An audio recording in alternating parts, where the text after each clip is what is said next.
Hello, I believe we are now live. Hopefully you guys can now hear me. Had to sort out a few things just now, sorry.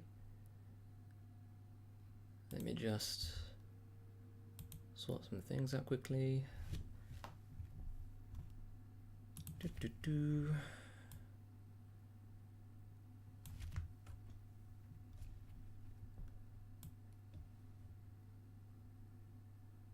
And yeah, today we're going to be stripping down a couple of ETA 7750 movements. These will eventually become Oruses. So at the moment, as you can see, they're just movements. Holy, this camera. I've got to zoom in all the way. For some reason, it doesn't like to be zoomed out too much. Managed to get a bunch of tools from the move. Hello, Polo. You alright? Hope you're doing well. Yeah, today's been alright. It's very hot here in the UK at the moment. It's currently about 36, 37 degrees.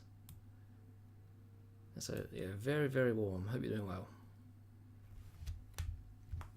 And I managed to find bench light. As you can see, we've got a few chronograph movement holders, which would be quite useful. So these are 7750 chronographs, which need to be stripped down, serviced. I'm not sure when they were last serviced. Didn't look too bad, to be honest. Nothing out of the ordinary. But yeah.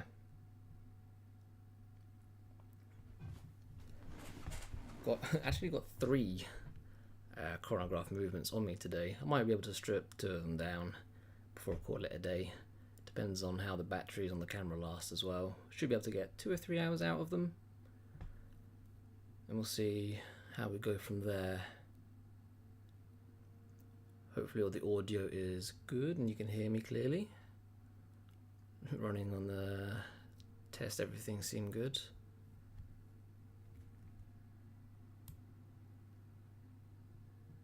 But yeah, you know what, I'm not gonna talk too much. I'm just gonna dive straight into this.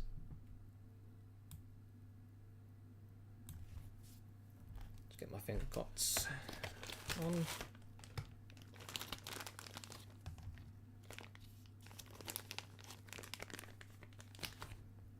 Watching from Boston, so yes, hot over here. My goodness, hot everywhere. Yeah, I've also heard that Luton Airport is having issues with the runways melting. Yeah, it's not good. And apparently it's going to be even hotter tomorrow. Yeah, I've never experienced it this hot here in the UK.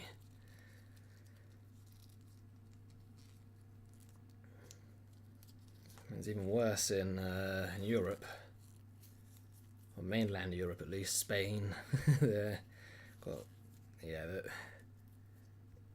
It's just like everywhere.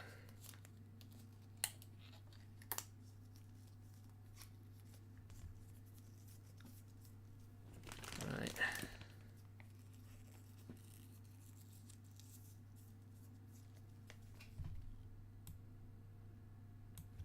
Okay. Got my finger cots on. Probably need them especially today. How sweaty I'm feeling. I was up in the workshop today at place of work, and it's like top floor, like an oven in there. Couldn't stay there for too long.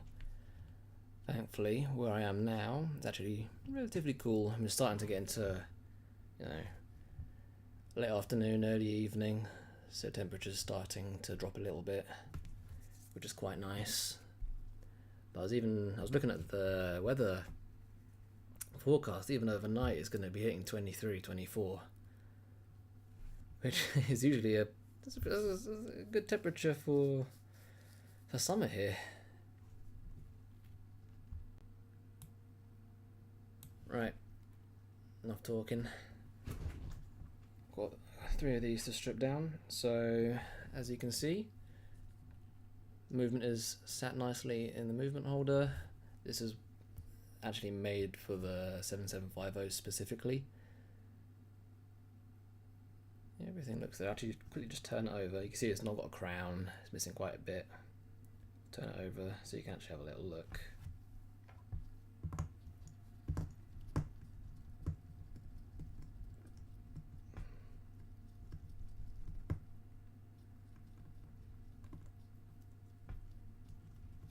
There we go. So this is the front. Well, actually, no, this is the back, sorry. There's the dial side on the other side. Hello, Hassan. How you doing? Hope you're doing well. If I bring it up, you can kind of see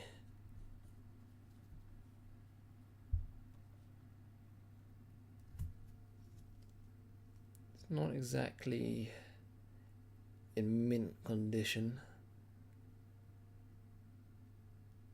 I haven't seen any signs of rust or anything major on this one, thankfully. So it should hopefully be a relatively smooth process. Okay, I'm gonna bring it down. So I do find sometimes when I bring anything up to the close to the camera, you get a little flickering effect from the light.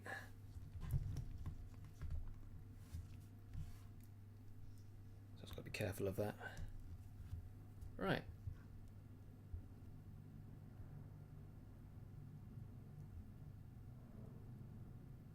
Try and get this focused. And we'll just crack on. Sorry if my hands get in the way.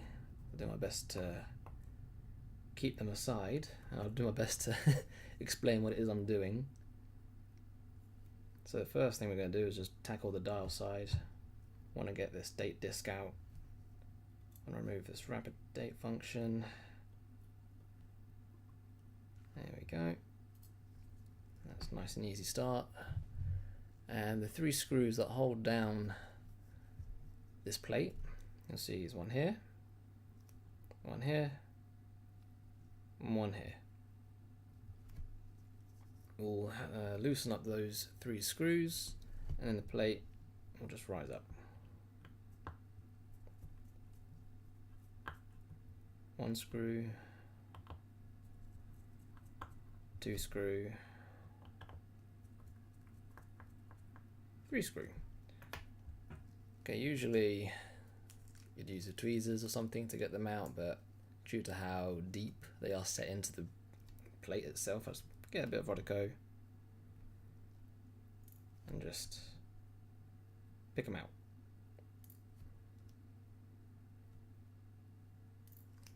Nice and easy. So there's 3 screws out. That plate should now be loose. The only thing I would say, if you do strip one of these down, you got a little spring under here, which can sometimes, if you're unlucky, can ping out. So hopefully wedge up a little bit.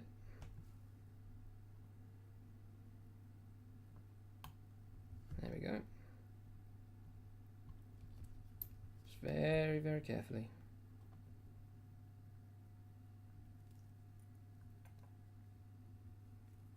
And it's off. I'll put that to the side. I'll deal with that later. Okay, now you can kind of see what's underneath the dial. So this would be dial side. You've got to try and remember how all this is set up now. Been a while since I've been on a 7750. I was going to start taking off the wheels.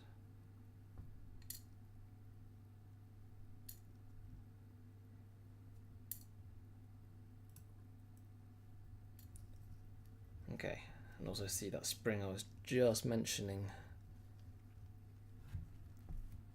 I'm going to show you, try not to lose it. Right about there. And this little spring is putting tension on these 2 parts here. So just be very, very careful when removing that.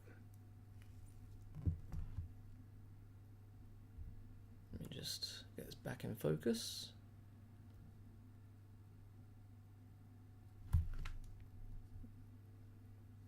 I mean, the best way I've had to do it is actually use a finger and try and hold it. And there we go, it's off. One of the reasons why you should wear finger cots as well, so you don't leave any marks or anything on the movement. I mean, it's got to go through the cleaning machine anyway. But sadly, I haven't got a cleaning machine here on site, so what I'll have to do, strip this down and then take it away to get cleaned and then bring it back, and maybe I'll be able to do an assembly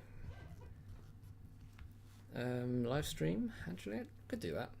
I just have to get some other tools. I've only got tools for strip down really. Haven't got the greases, the oilers, and everything else that's needed. So let me just finish up over here. My hand is feeling a little bit shaky, probably from the heat.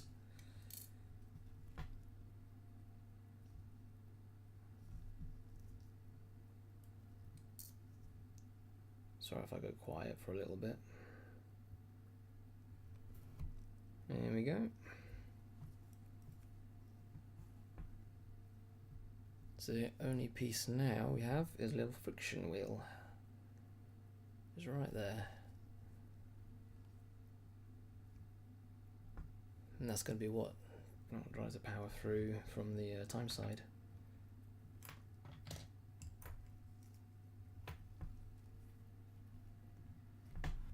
So I usually just have a small pair of hand levers.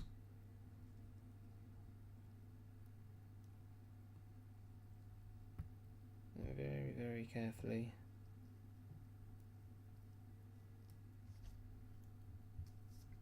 Pry it off the post.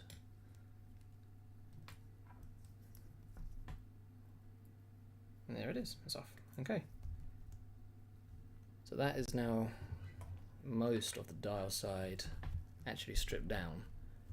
If I bring it up, I'll show you what there is left.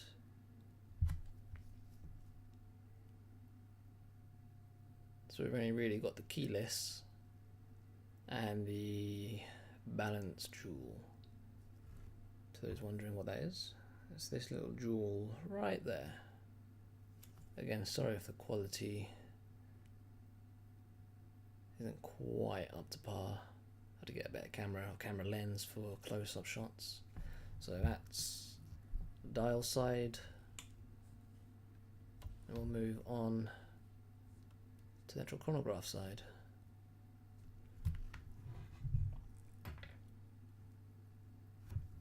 So we've got another 7750 holder, so we'll just turn it over. And voila. Should you be able to have a little look as it's a. Whoop. Wasn't meant to happen. It's a bit stiff. Right, there we go. So push, push, reset.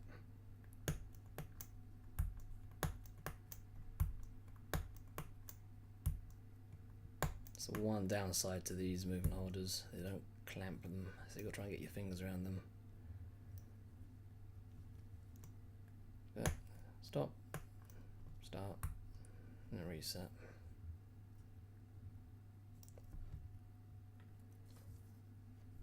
So I won't be tackling straight away the chronograph because we've got to get this automatic plate off. Underneath here we have the reversing wheel, and we've also got a little tension hammer here, like reset spring. So we need to move this aside.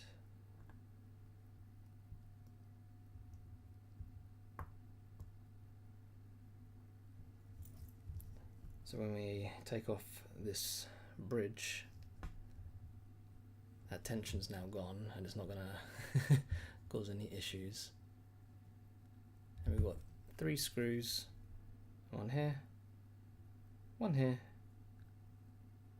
here. And once those are removed, that plate will come off. But first, we'll just remove that spring.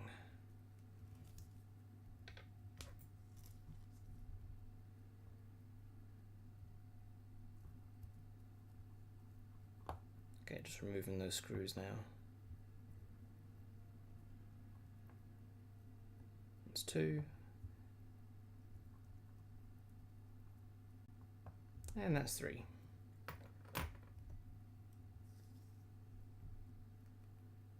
So 1 screw. Oop, felt the release there. That's all 3 screws, and this plate just lift off. There we go. I'm also just going to remove the reversing wheel, and that's 1 plate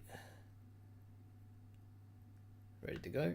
I'll have a look at the jewels in a second once I've got everything else stripped down. Let me just get you in focus again.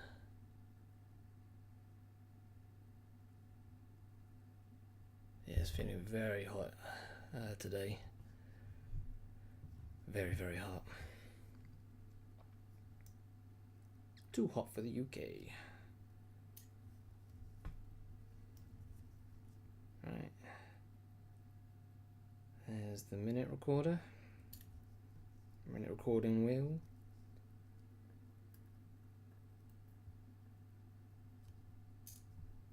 Without the center wheel. Oop, nearly. Gotcha.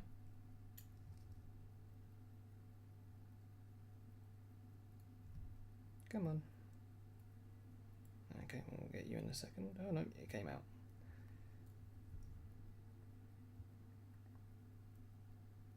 There we go.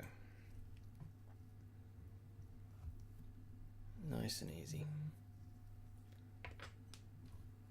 Okay, now I need to get that spring off, which we put aside. Let's get a little bit of pegwood, and hopefully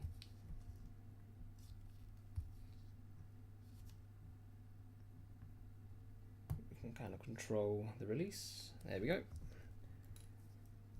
Nice and easy.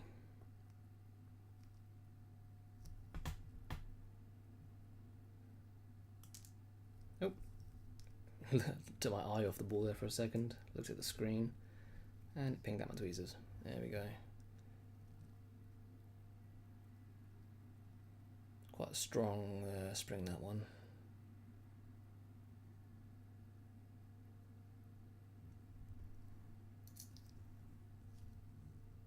Alright, moving on to the next plate, which is held down by 2 screws.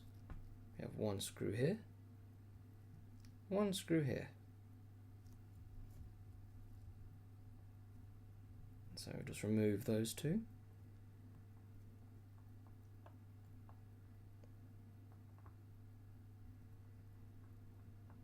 Again, sorry if my hands are in the way. I should really get like a second camera so you can have a different angle when I get onto the screws.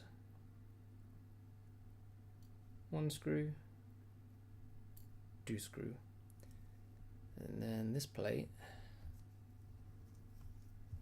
I'll try and work an angle here. I'll just pry open and pry off.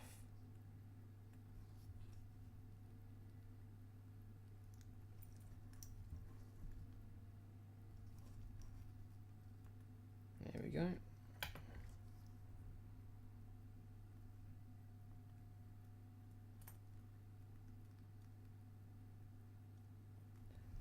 I am not faring too well in this heat. There we go. Next plate is off. Oh, sorry, was I not on? Not central there. Okay. Now we're getting down to the guts of the watch. Just a few little bits left of the chronograph work.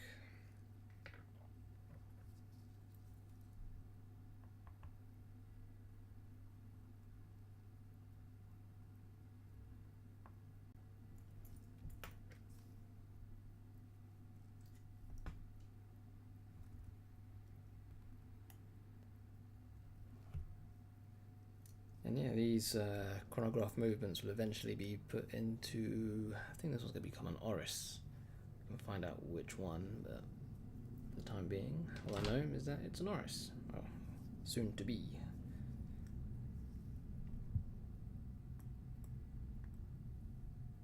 Oh, come on, you. There we go.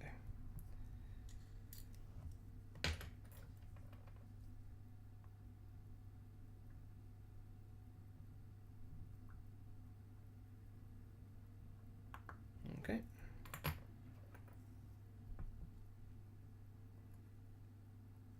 Yeah, I hope you are all having a good day.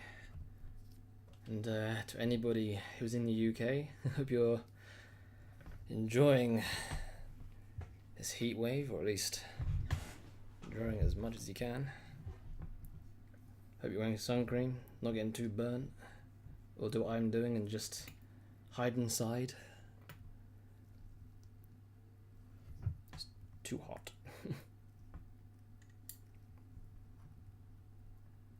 Alright, let's just... There we go.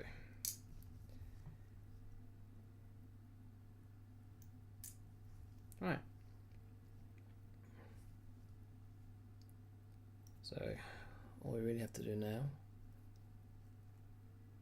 is move the crown wheel, ratchet wheel, spring, then we can take off the whole bridge. So this bridge is the bow bridge and the train bridge all in one, so it's not two independent bridges, which is quite nice. It just everything comes apart. Might move it into another movement holder. I'm actually going to do that quickly because there is a spring into the side of the movement. It's just easier to access from the sides. And hopefully it doesn't ping out. So now I've got a slightly different movement holder. Let me see if I can ease it out. No. We'll just take off the... take off this.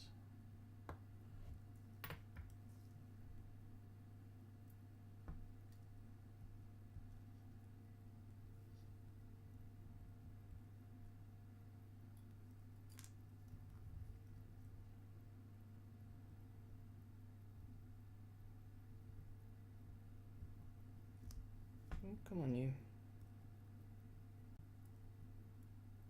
There we go. You can see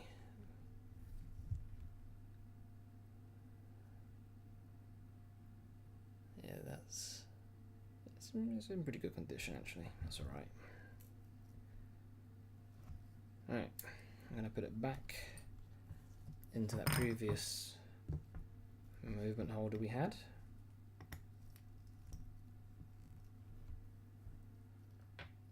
And I guess the next stage would be to cut the power. Sadly, we haven't got a crown, so I can't. Ooh, sorry, can't add any tension, so I can then cut the power from what would be the click. But this is the spring here. This is what holds the power. So let me just have a little feel on the ratchet. Okay, we've actually got quite a bit of power there. So I'm gonna just move that spring, and slowly cut it. There we go.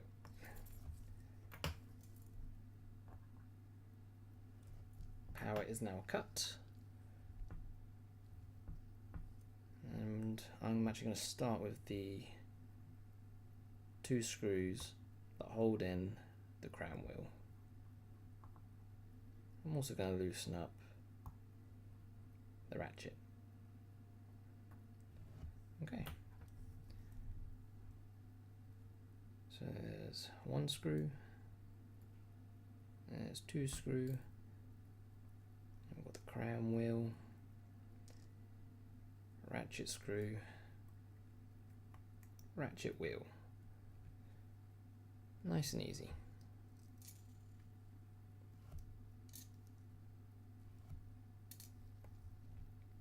Okay, we've got a little bit of A little bit of dirt here, you can kind of see it's got a bit grimy underneath the crown wheel.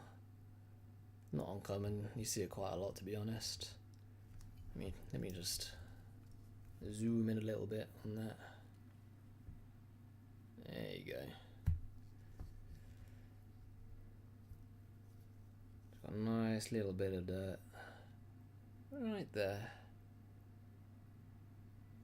So I have to have a look, make sure there's no grinding going on there.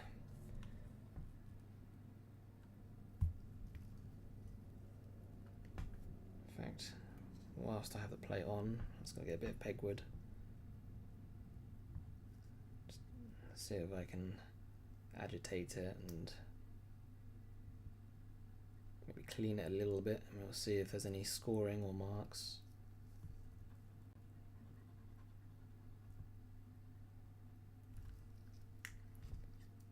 Gotta get a bit of pegwood as well. Not pegwood, sorry. Bit of Rodico, just a little pre-clean.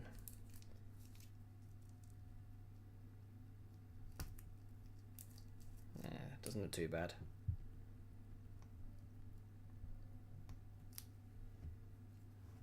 So if I show you again, this is just a very quick,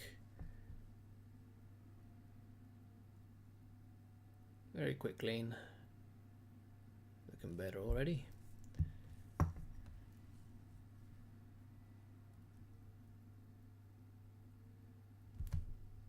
Right. So I'm going to have to move it. In fact, before I move it into the other movement holder, I'm actually going to take out the balance at this point. So we've got just one screw.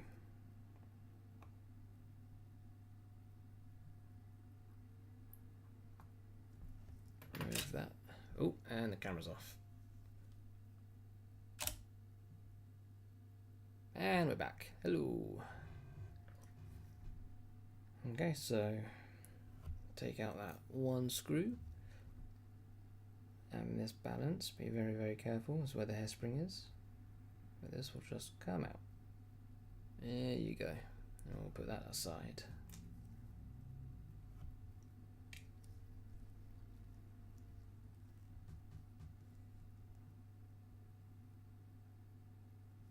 Now I'm going to change movement holders again, and we'll put it back into here. Let me just tighten this up. There we go.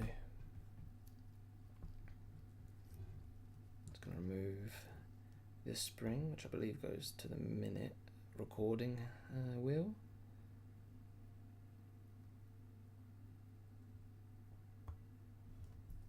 Just one screw.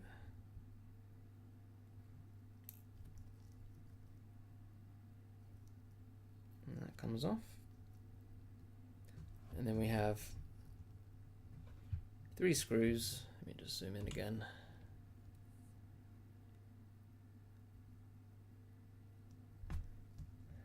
So we've got 3 screws that hold down this main plate.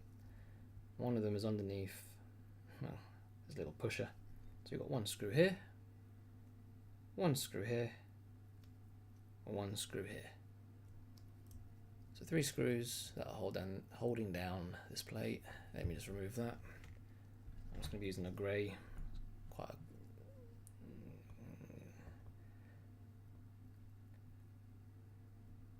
straightforward. Oh, it actually stuck to my blade. Might have to demag these later.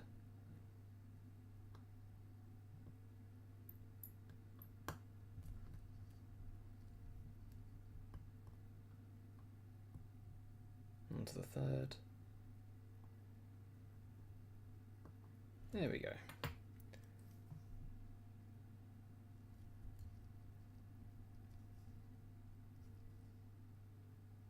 I had to use a little bit of Rodico just to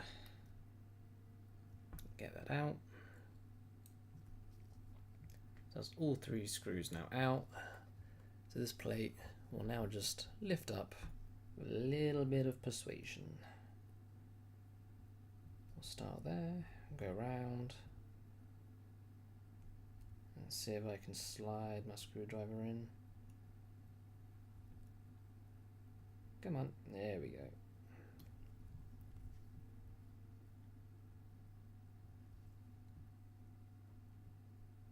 Oh, it's not quite coming up as easy. There we go, there we go. Got it. So that's for the train and the barrel. We'll have a look at those jewels in a second. And so now, what you can see here is the barrel, the train, the pallet fork, and even the stop piece.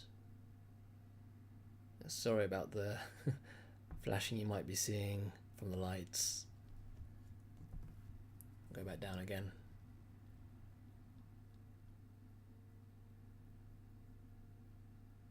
Right.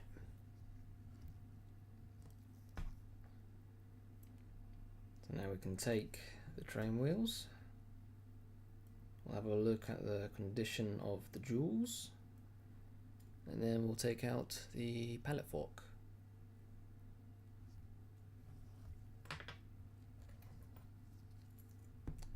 And the pallet fork, nice and easy, 2 screws, and then it'll just come off.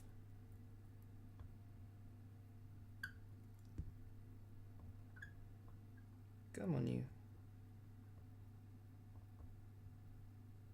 There we go.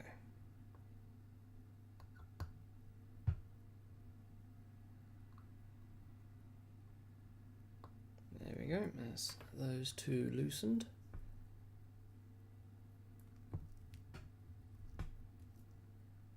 Put those to the side.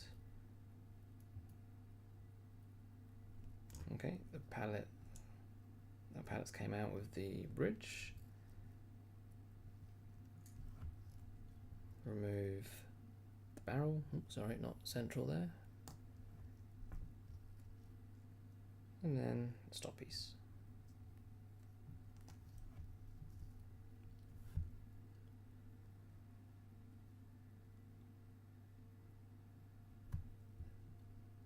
This, for the most part, looks pretty good. I think I can see some of the old oils which have dried up a little bit. You can see like a little ring around the hole of the jewel from where the pivots were sitting. These watches haven't run in a long time. Okay, no. Only one of them looks like they've started to go bad. The others look like they're still somewhat fluid. So, I'm going to turn it over. And what I'm going to do is I mentioned the balance jewel. And this one right here.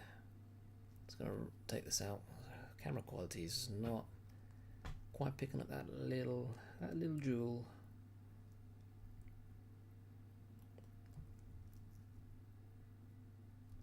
I'm doing this on a new bench and I'm sitting quite high, to be honest. It's a bit of an awkward seating position. Right, jewel is out. Spring is put back in. Nice and easy. I've still got to do the keyless, so actually I might as well do that now. May as well.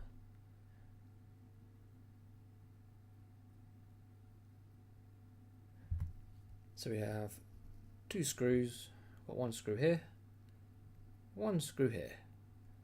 What I'm going to do, remove those 2 screws, that plate will pop up. We can then start tackling the remaining of the keyless.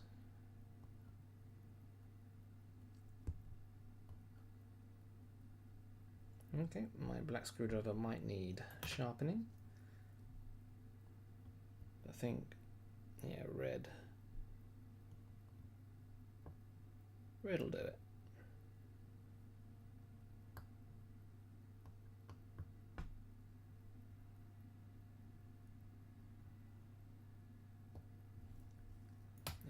those two screws are out.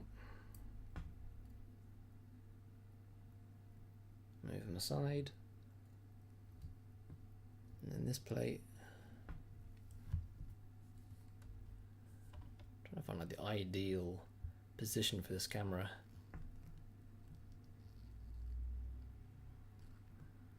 Probably just need to get a more powerful lens. This is just a stock one. Something that's ideal for close-up shots. Alright, we'll take off that plate. And we're now into the keyless.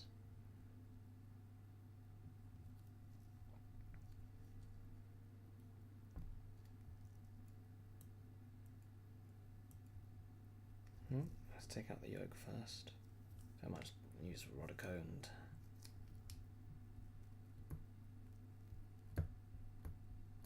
okay, no, that ain't coming out.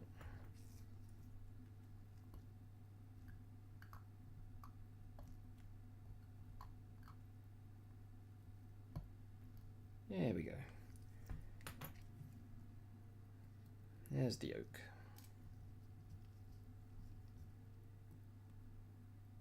And there's the setting lever, which means the not the crown, sorry, the stem will come out. And there's our winding and sliding pinions.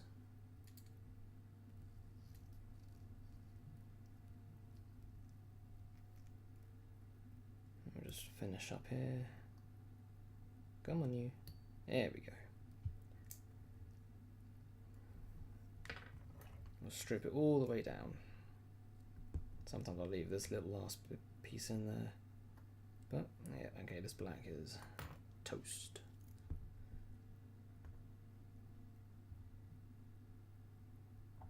There we go.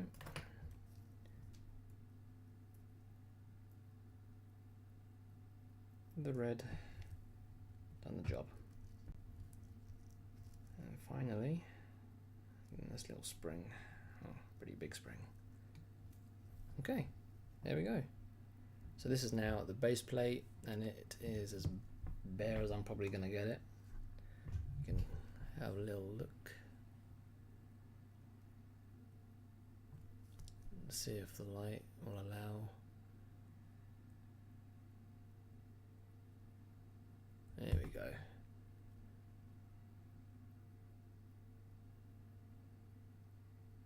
Oh, no, it's starting to flare up a little bit.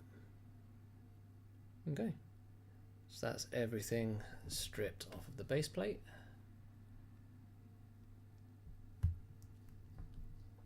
Next, all I'm going to do, I'm going to refit the balance cock, remove the jewel from the balance cock,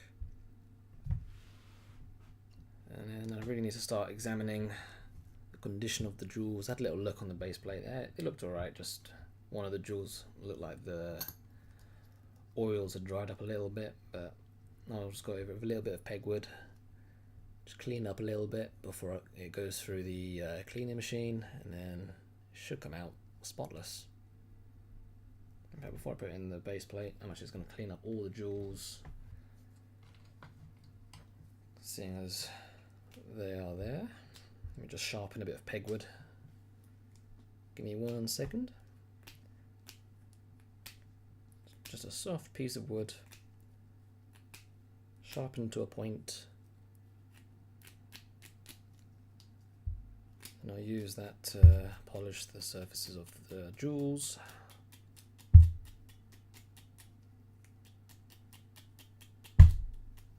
There we go. So this is all it is. Just a little bit of wood, a little stick. And I'm just going to use this to just clean the surface of the jewels. So any of those old oils that have dried up, sometimes the cleaning machine can struggle to remove them completely. So when they come out of the machine, you need to clean it again, which is what you don't want. So by doing this, we kind of avoid that issue. One of them looks very, very dry, and the others still a little fluid. Yeah, this watch hasn't run in a number of years, so best to service it rather than throw it into another watch.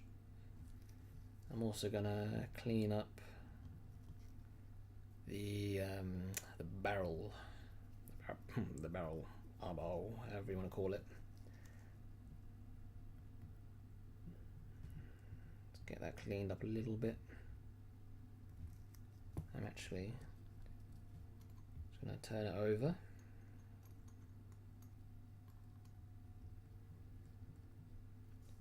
And with the pegwood, the point, stick it into the jewel. And just a little twisting motion, just cleaning out the insides.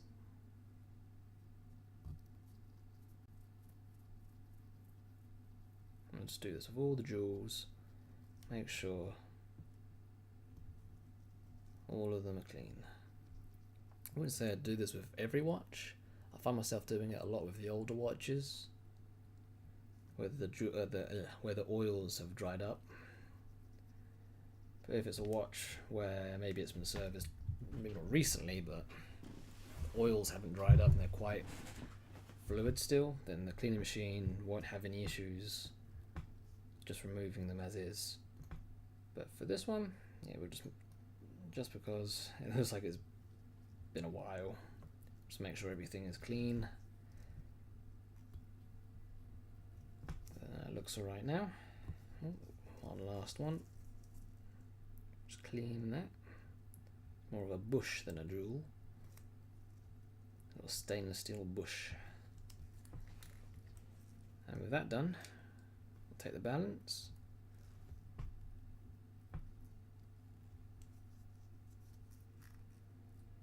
Okay, it's going to be awkward. I'm at an awkward height.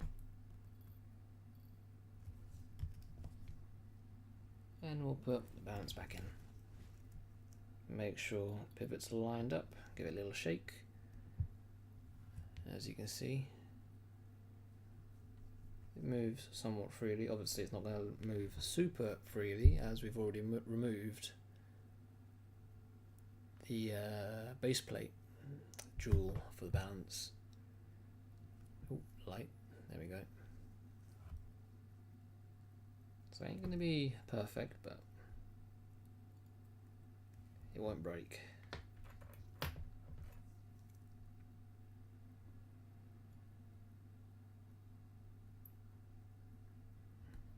So yeah. As you can see, I'll give it a little shake, and that balance moves very freely, which is what you want. And it's even as well. So no broken pivots, no damage on the balance. Move nice and freely. So next, you can probably see it, I hope you can, that there is a little jewel here, held down by a little ink box spring. So if I just loosen that and remove it,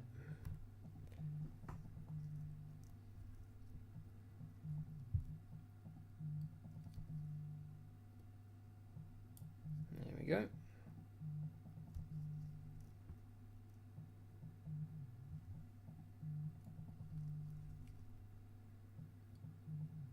So, jewel is out, and now I'm just putting the spring back in place. Lovely. So that's now the base plate all done. I'm just going to quickly check over that barrel and train bridge. There we go. I'll probably put it upside down, just leave it in the pot. Just want to have a little look at the jewels for this plate. So everything's now pretty much stripped down.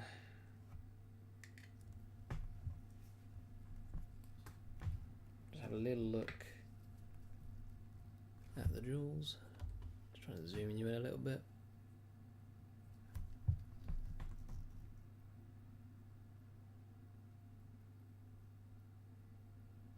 Same kind of story.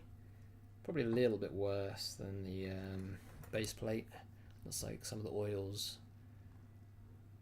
dried up a little bit more on this side, so we'll just go around, clean the surfaces, we'll flip it over and just clear out the insides as we did with the base plate.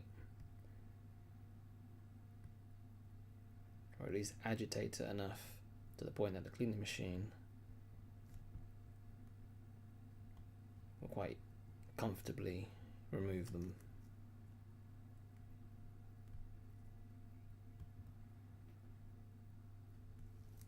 Okay.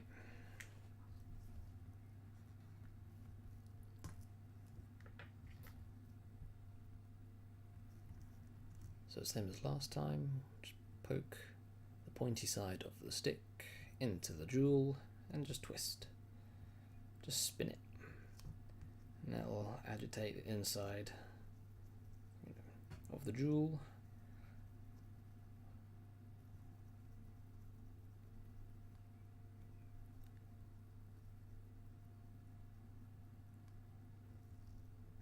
There we go. Are the jewels generally the same size in a particular movement? I wouldn't say they're the same size generally. You get varying sizes and thicknesses of jewels for serving different purposes. Let me have a little look on the base plate here and see if I can show you.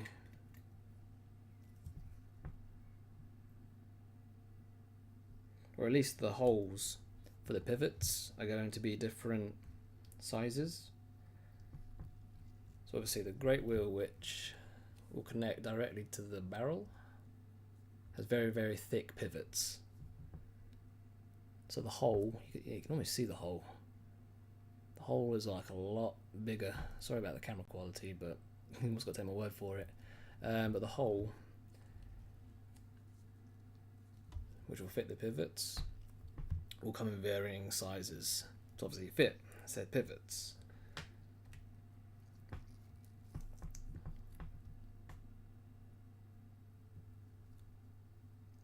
Now they look all good.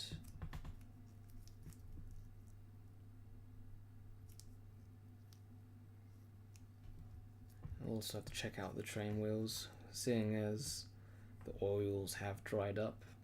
There is a risk that the pivots, especially along the great wheel, that first wheel in the train, could have been subjected to some wear. So once the oils dry up, then it starts to create like a paste and grinds into the pivot material, and then you get metal dust, which then thickens the paste and it starts to really eat away at the pivots, and you'll end up getting like an apple core, where it's just been eaten away in the middle. Then you've got a thick part at the top, thick part at the bottom. It's just no use. So we'll just check out. I need to get myself like I was having a look at what they're called, like Dino Light microscope cameras. So if I have something, especially on this scale, working on watches, so I can actually show you very, very small details. Hopefully it hooks up. It's easy enough to set up with OBS. I've seen a Twitch streamer actually who does watches. He has a micro camera, which would be very handy, I think, especially to show what it is I'm seeing through the magnifier. I mean, this is a, what's this? This is a 12. I usually use the 12. Quite a high magnified eyeglass. Right, let me just put everything else away.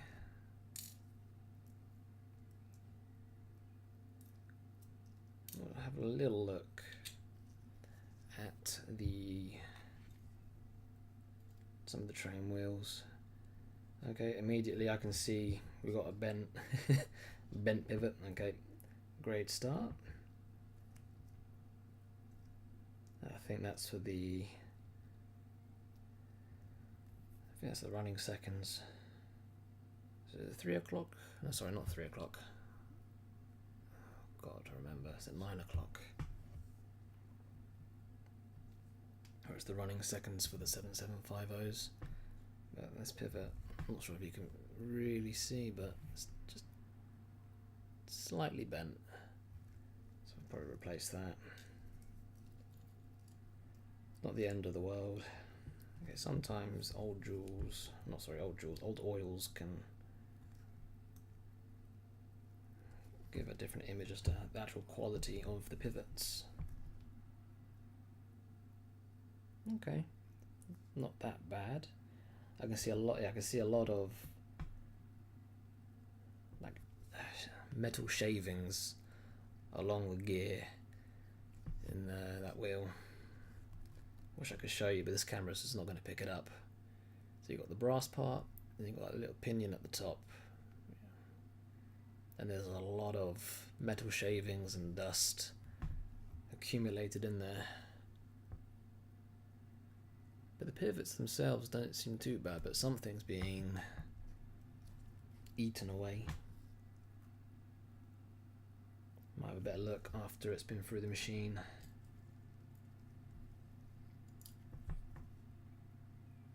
Okay, now these pivots are slightly worn. Again, another reason to get a micro camera so I can show you the kind of wear I can see.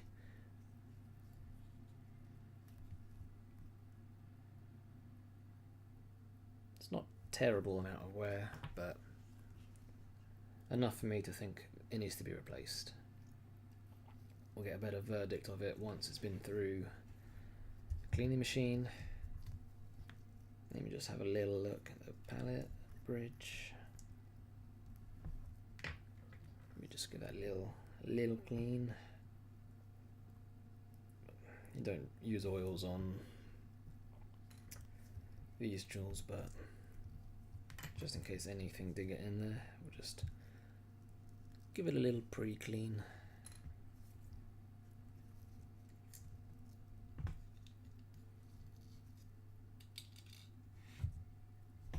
Let me just open up this barrel. Give me 1 second.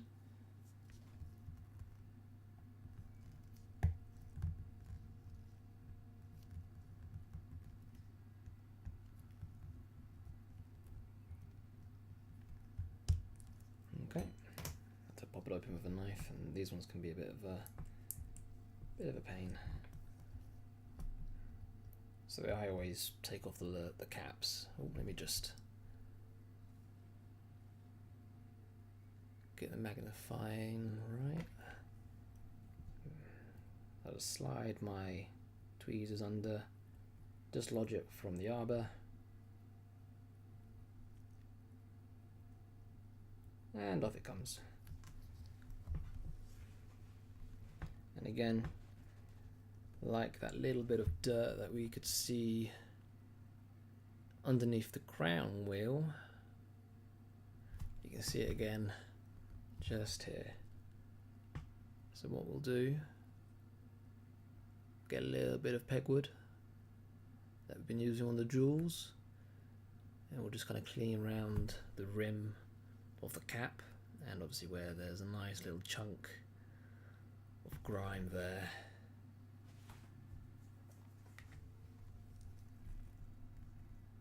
And then after that, we'll have to take out the mainspring. I'm just going to go around. I do find with the 7750s, grime does like to get around the rim of the cap, so make sure you get right into the crevices. Get all that gunk out.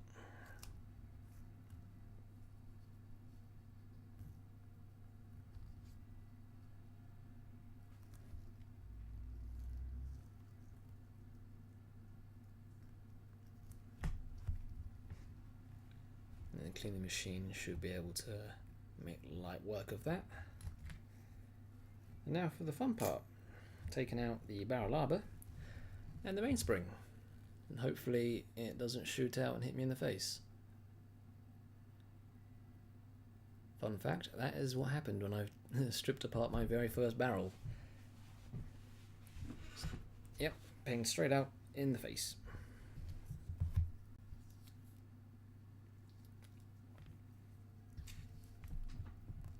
Usually with smaller arbors, I've been able to use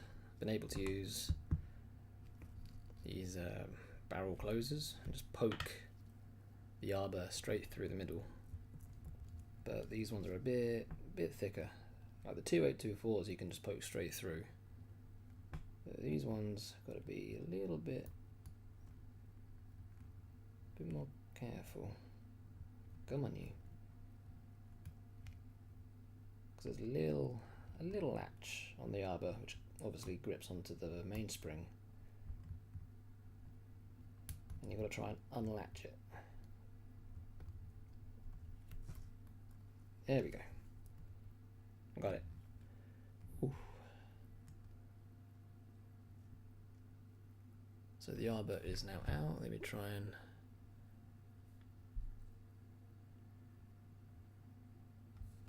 zoom in. Ooh, I can zoom in a little bit more.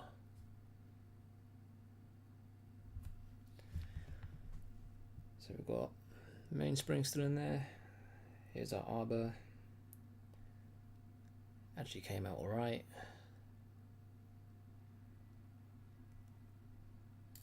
Now, time for the mainspring. I'm going to zoom out a little bit. You can you'll be able to see just how compact it is. Right. Let me try and get. The autofocus on this thing isn't great, so I'll do it all manually. Oh. I'll have to change the battery out soon. I've got two spare batteries charged, so we should be good for a few hours if you really wanted. Alright, so I'll just have my thumb over the edge of the mainspring, take my tweezers, and then try and get a single coil out, and we're out. Okay. So now we should just be able to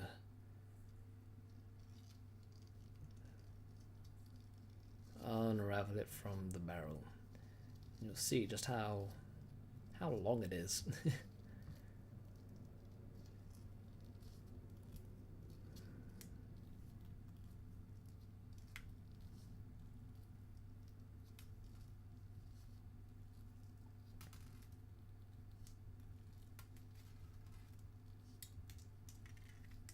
Okay, it's starting to get a bit too long. I might have to take it off camera here. Yeah, okay, hang on.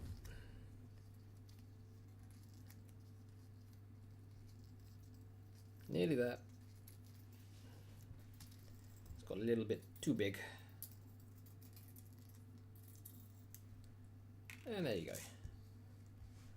There's the mainspring. And there's the barrel. Hello, I Shoot Watchers. How you doing? This is amazing. Thank you. Thank you very much for tuning in. Hope you're doing well. Hope you've had a good day. From whichever part of the world you are from. But no, actually, I was having a look at my analytics and seeing where my viewer base is. It seems that a lot of people actually from the States. I've got a lot of people from the States watching. Maybe not the live streams, but the videos themselves. Very US dominant. So if you do fancy saying in chat whereabouts you're from, feel free. For those of you who don't know, I am from the UK. I think the UK is like my fourth or third largest viewer in terms of viewer base. Most is from the US, India. I can't remember the third. So what I'm doing now is I'm just cleaning up the edges. There's like a little bit of dirt right under there. Only a little bit. It's not as bad as the cap.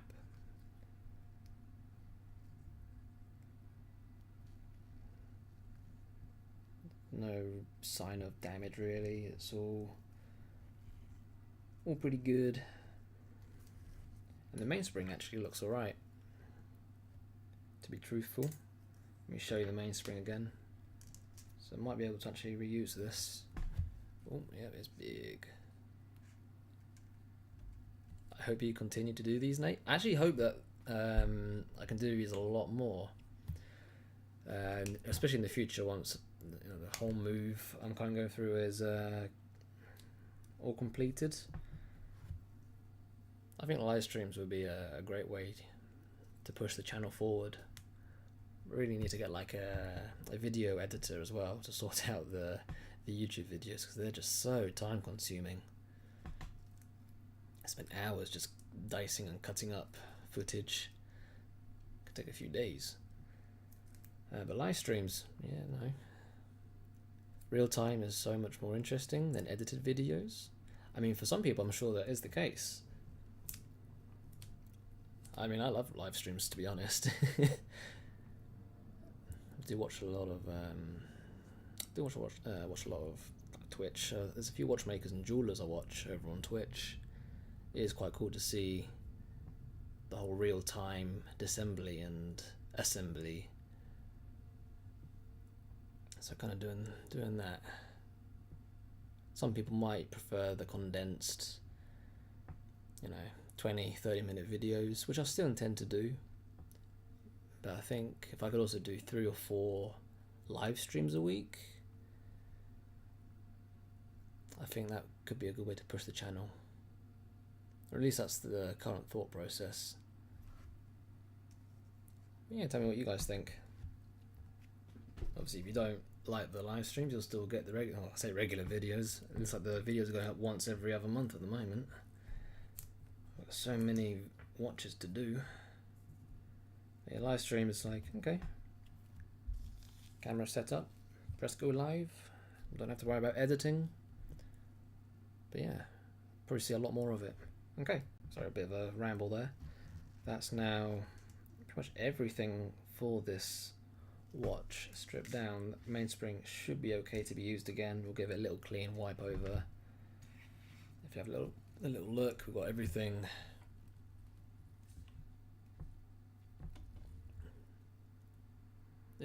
stripped down to the bare bones.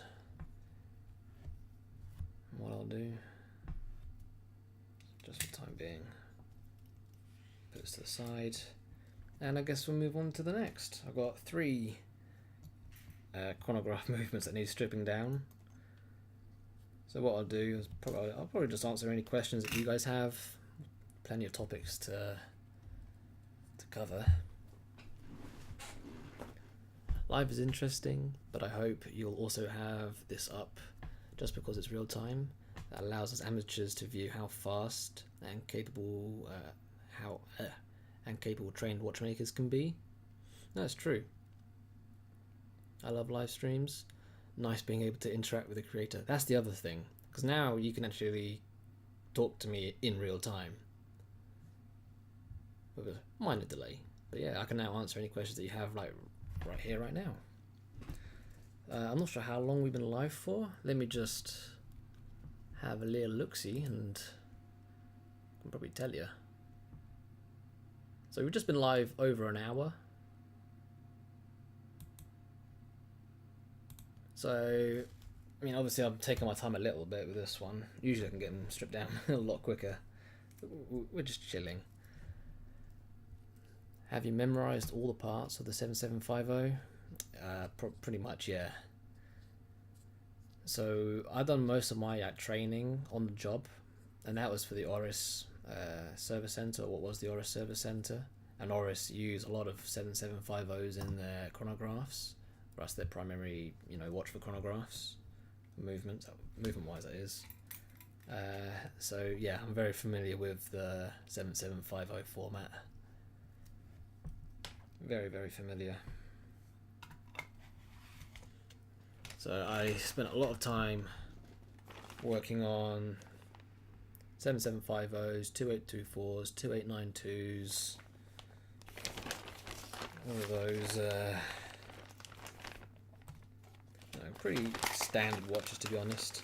Sleater variants as well, the SW200.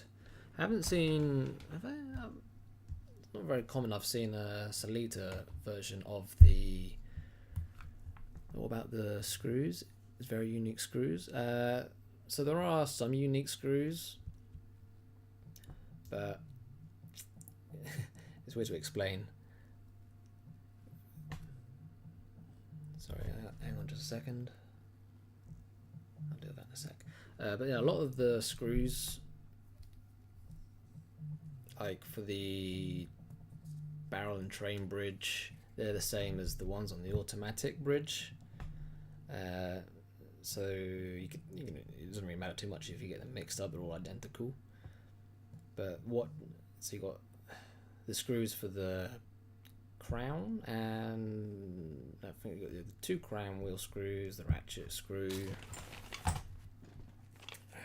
all pretty similar. But with ETA, say 2824s.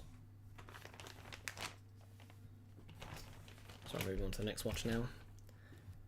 Yeah, a lot of the screws are the same. So you really don't need to worry too much about getting them mixed up. Obviously, if you see something that stands out as different, then got to memorize it. But I haven't really had too much of an issue with the screws on a 7750. Okay, moving on to the next one, we have. This one's actually got a dial on it. And if you have a little look, this watch used to be an RS F1 Williams chronograph. And this one doesn't have the offset seconds, so you have a sub dial here, but not on this particular model. So we'll have your minute, your hour, and there's no hands at the moment for the recording seconds or hour and minute hands. But no, if I go when I'm stripping down this one, I'll talk through the screws, because not all of them are actually screws to hold things down. Some of them are. Hang on, let me just remove this hand. Pop. Okay, hopefully that didn't come out with the pivot.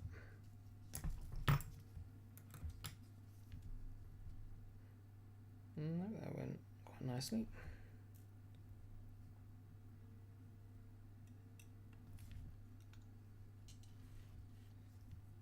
Just gonna remove the dial.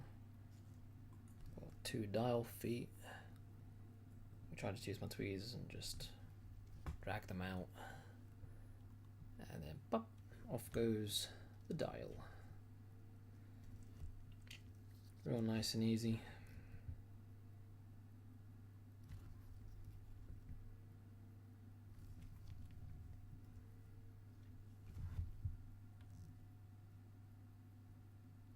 And here we are, dial side, just as before. Start over here.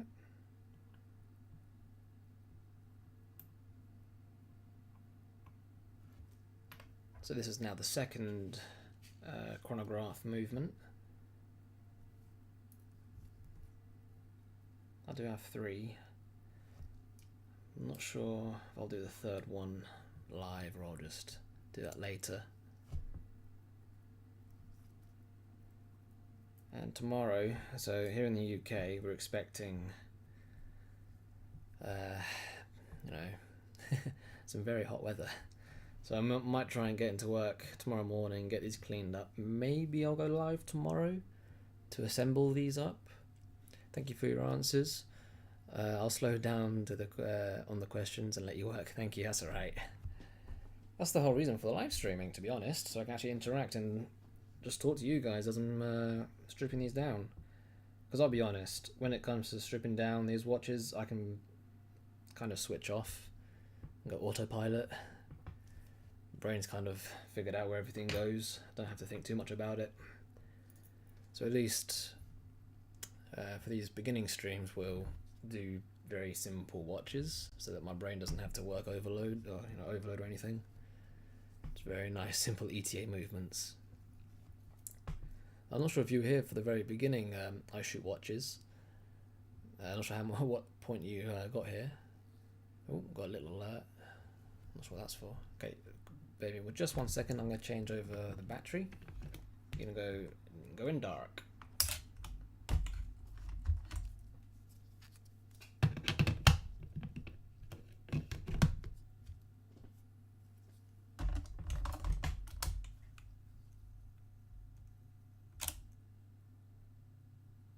Okay, we're back.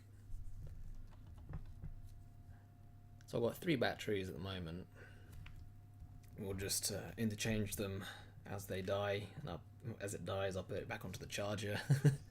I haven't got it like directly hooked up to the PC, so it's, you know, not relying on the batteries.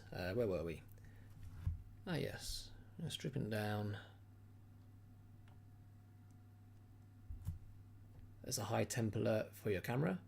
Well, that doesn't surprise me too much considering the weather. So we'll see how long the camera lasts. The new batteries seem to make it go away. I turned on notifications to see the rebuild. I'll see if I can do it tomorrow. I can't promise anything, but I want to get it all in. You know, all these watches in and clean tomorrow, and maybe tomorrow evening I'll start again. I mean, what's the temperature right now? It's saying it's 32 degrees. It's nuts. It's too much. I'm a UK lad, not built for this. And your camera's not built for it either. Poor Canon.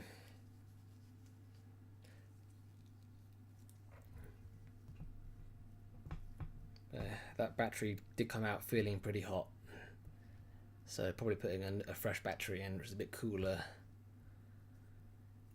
might have helped. I mean, it was running for an hour.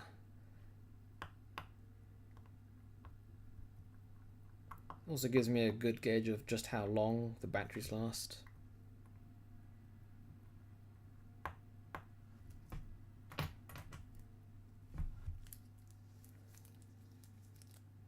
Yeah, that battery after an hour use was pretty damn warm. Right, we'll take out these screws.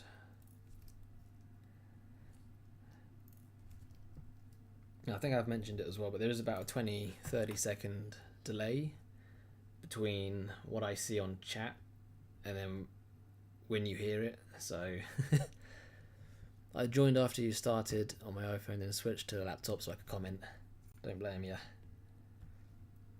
I do find it more appeasing watching YouTube on desktop rather than mobile.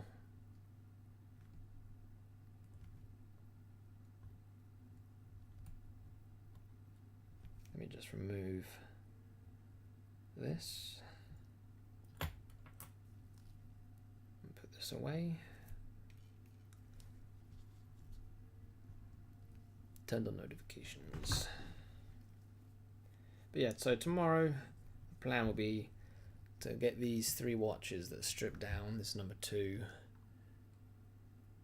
Get them cleaned, and then hopefully get set up so that I can do a live stream tomorrow and go through the assembly process, all being well. We'll see how it goes. Who knows, maybe the heat will get to me. It's getting close to 40. I don't think I've ever experienced that.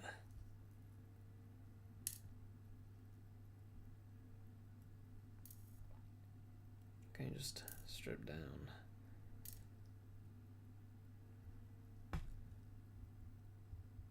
What camera are you using? This is the Canon 700D. It's quite a basic model.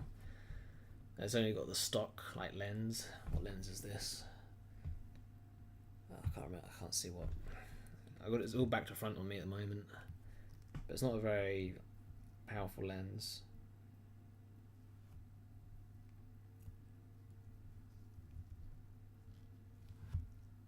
I need to probably get a better lens just for this close-up stuff. It's not too bad, but what I see in OBS for the stream turns out to be a lot different from when it gets put on YouTube. So it might be a settings issue. I had to look through all the settings, everything. Looked pretty good. Everything was up as it was supposed to be. So I think it might just be a case of the lens isn't strong enough or good enough for the up close shots. Again, another reason I want to get a micro camera, so I can really show you like tiny little details on pivots of watches and teeth.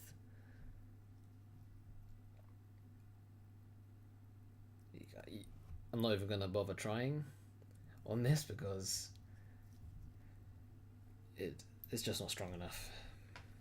Alright, get my hand levers out.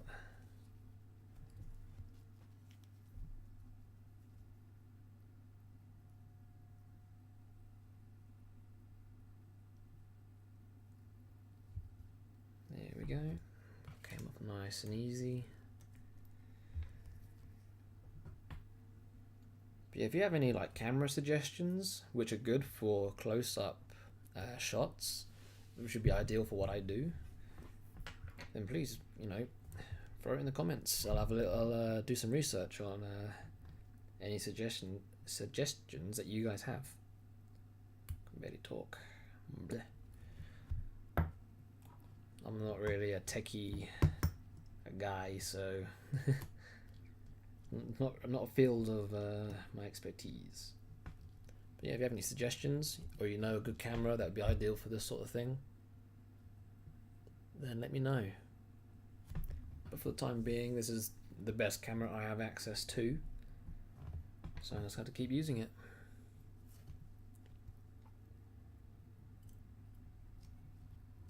Remove that spring.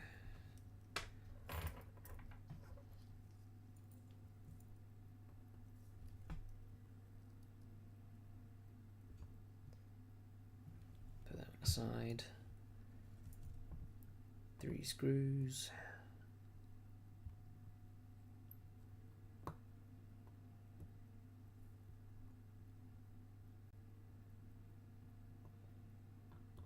One, 2, and 3. I'm not sure why autopilot put it onto this particular. I know the stem is quite short. That's why.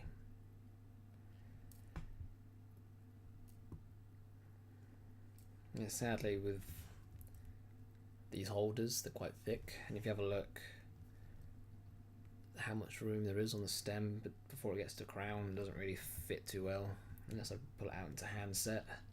So you'll see me use this movement holder instead. That's the reason why. Take off the automatic, move the 2 wheels, move the plate.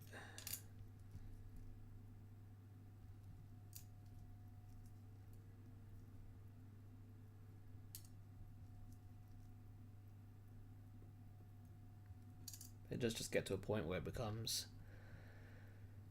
you can go autopilot and just very easily strip these down pretty quick.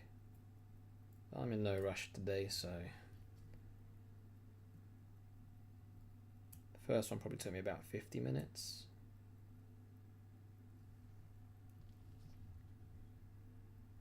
I'm not gonna rush this one to see if I can beat it, but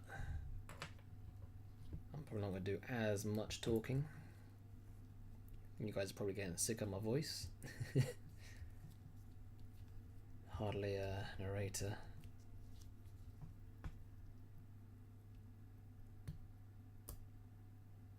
There we go.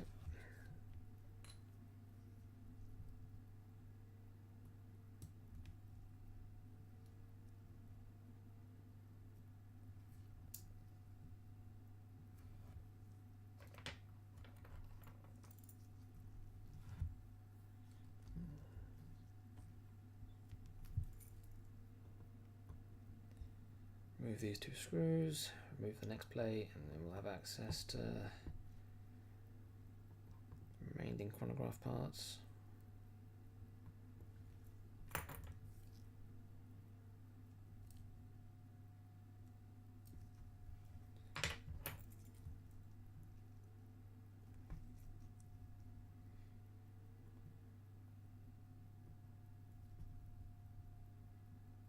There we go.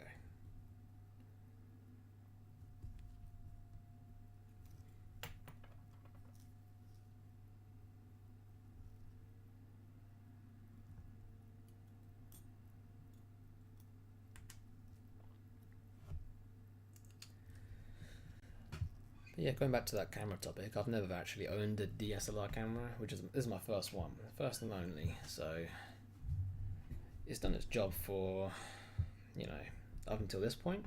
But I think I'm gonna have to upgrade it to something else. But cameras ain't cheap. That's the other thing I noticed. You can quite easily be forking out, well, a few thousand if you really wanted for a nice camera. They ain't cheap. But then again, neither are some of these watches.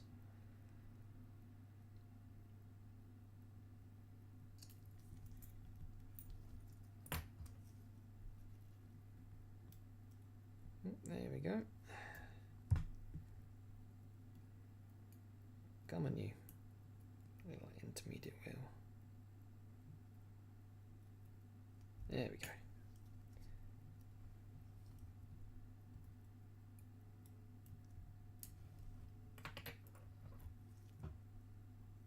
And I think today is the second stream we've ever done, and the first time we've actually hit double-digit viewers. I think we had 10 people here at one point.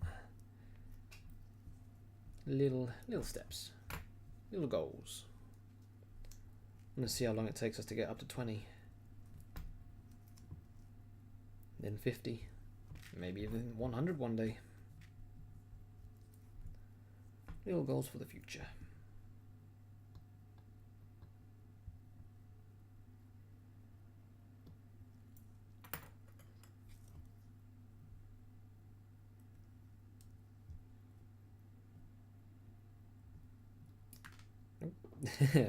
There's the little ping.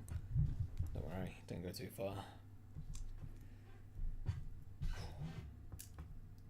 Didn't do it on the first chronograph. Spring. Bit of an awkward place. No worries.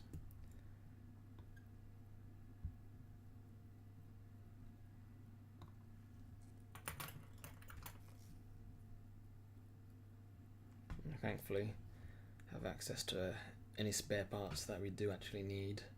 If we say, I don't know, with that previous watch, if I decide to replace a few wheels in that train, we can get a few new parts. I'll probably get them cleaned tomorrow. I'll examine the parts. If I can get new parts, which I should be able to, I can get those, bring them back, and then we can do a little assembly. The only downside is I don't have like a timing machine here, so I can get it ticking. I just won't be able to time it up properly. And that's the one downside to this whole move, is tools and kit everywhere. But I should have enough here to at least do the basics of what we're doing now with the disassembly, and then the assembly tomorrow. I did have a little look through tools. I brought a few in a little box. I've got my oils and greases, so I can actually reassemble it, but I just won't be able to time it up, sadly.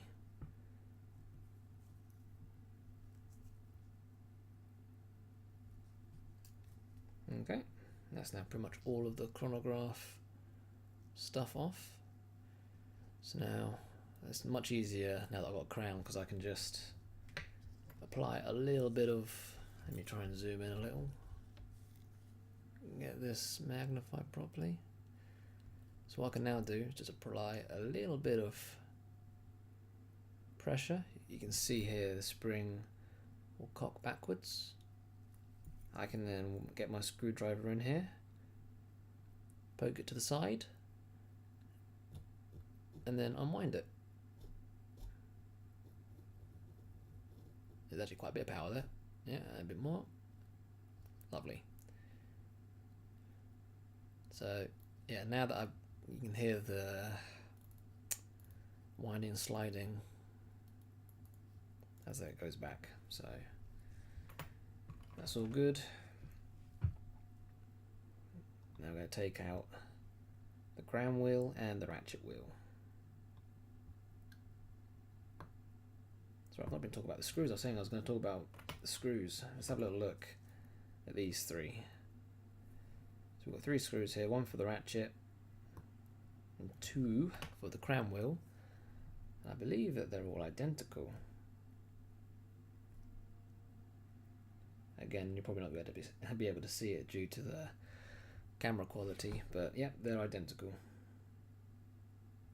Or at least from what I can see. So a lot of the screws are you can interchange in certain areas. The eyeglass, yeah, they're the same. Ooh, I see some camera suggestions there. Thank you very much, iShoot Watches. 700D is a nice camera. APS-C is a good format for watchmaking because the sensor is not full-sized. Full-size sensors have even narrower depth of focus. If you want to power it with AC, you need a Canon DRE18 and a Canon ACE6N AC adapter, which unfortunately costs around £100 together. That's actually not too bad. I'll have to have a look into that. Thank you very much. You see, this is another reason why I want to do live streams. I'm going to be learning stuff from you as well. This isn't a one-way streak. I don't know everything. And there's a lot of smart people like yourself out there. So I'll be learning a lot along with you. Now, thank you very much for that suggestion. I'm just going to quickly... Give me 1 second if you can. I'm just going to take a picture.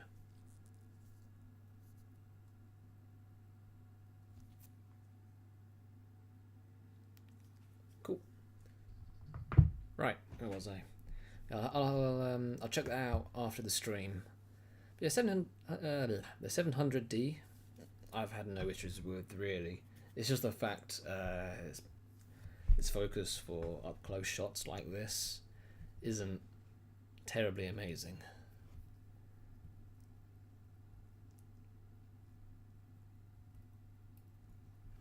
Okay, so we've just taken off the ratchet and the crown, and again we're going to take off the balance so that there's no chance we can damage that removing the other plate.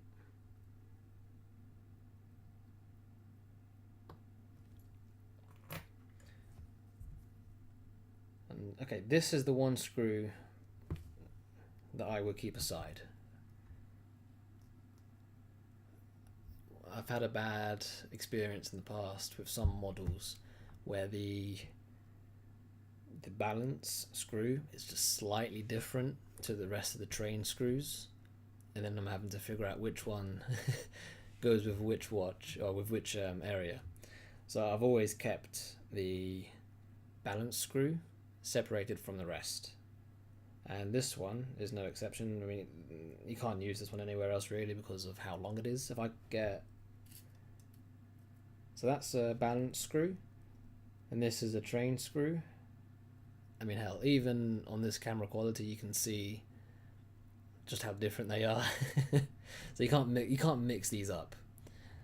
One's super long, and then one's like a little short. You can't mix up these two screws. But I always now keep the balance cock screws separated from the rest of the screws and wheels. So there's no chance of me being in that dilemma again where I'm trying to figure out what screw goes where. Okay, nearly forgot the little spring for the minute recorder.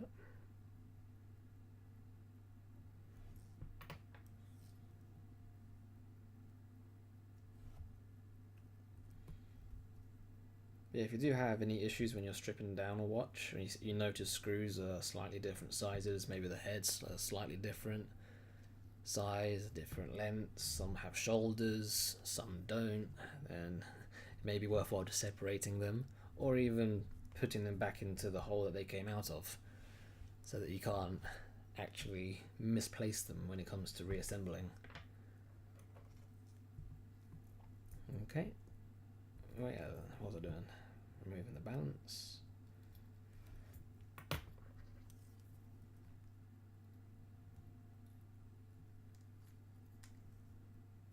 Move that aside.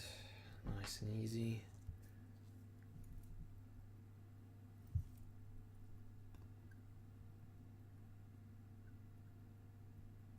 And 3 screws holding down this bridge, or this plate, and we'll pop it open. And we'll go through the whole cleaning of the jewels again, making sure that we're not putting too much on the cleaning machine. Makes life a little bit easier for us as well. Okay, and there's that temperature warning again. The only way I know how to get rid of it now was to put a fresh battery in, because I imagine this battery's starting to overheat. Okay guys, give me 1 second. You're gonna go dark now.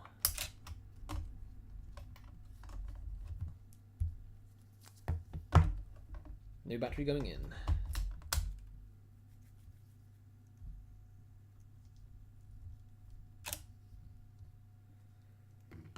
And there's the little warning gone.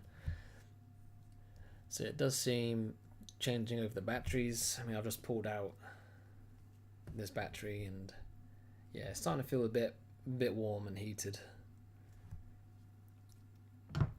So I'm not sure. It doesn't seem like it's gonna be a power issue, but I don't want anything to overheat as well. Right, let's try and get this one done at least. Maybe we'll call it a day after that. So if you do have any questions whilst I'm here, then feel free to ask. And obviously, if you are enjoying the stream, please do leave a like, and it lets me know how well the live streams are perceived. If you want me to keep doing them, then, well, I'll say that. I'm probably going to keep doing them anyway, regardless. Alright, that plate's now off.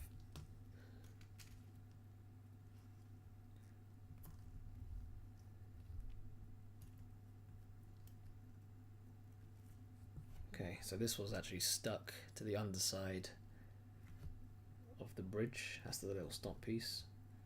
It's like maybe a bit of excess grease. It's got it stuck. And yeah, it's just gone 8:30, and it's still 32 degrees here. Jeez. Kind of nuts. Right, so the bridge is now off, so we have access to the barrel, train, pallets.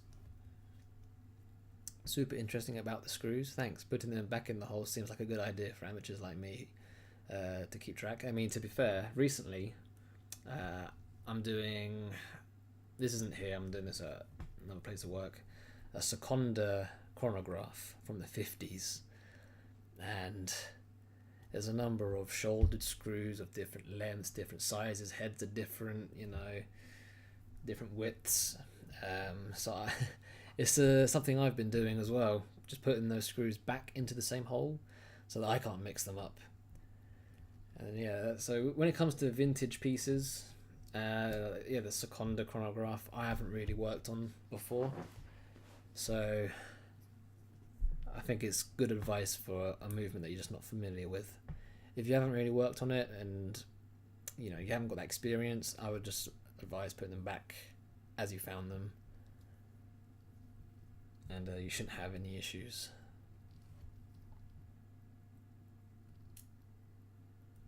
Alright, just taking out the train wheels, move the barrel, and now all we have are the pallets. 2 screws. So I believe these 2 screws are the same as, a little slip, these 2 screws are the same as the like the automatic bridge and the other plates. Press them.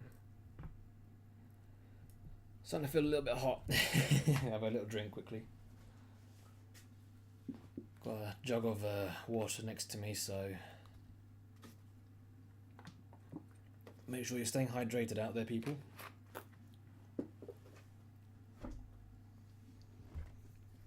Because it is hot. Okay, that comes off.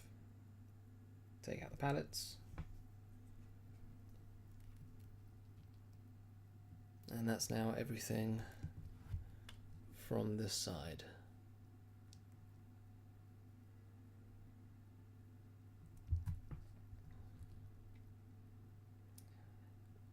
Okay, so immediately I can just see a lot of grease or oil. There's something. You can probably see. Hang on, let me see if I can zoom in on it. Yeah, there you go. You can see like pooling of grease just about here. It's going from about here all the way to the setting lever. So someone's put a load of grease there.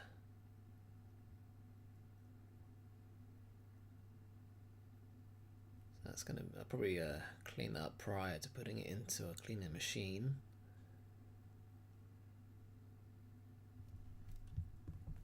Almost get a bit of cloth and just wipe it away.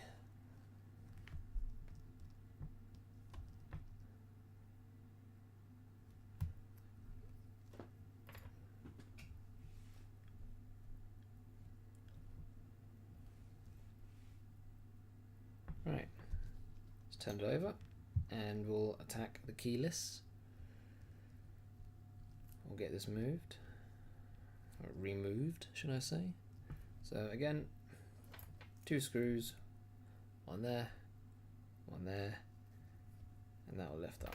I think, yeah, my black screwdriver needs sharpening again. Is my grey okay? Hang on. Yeah, maybe I need to sharpen up my screwdrivers again. Using them so much. They're not terrible, but they ain't perfect. Maybe that'd be something you can do on stream as well. Show you how to sharpen screwdrivers.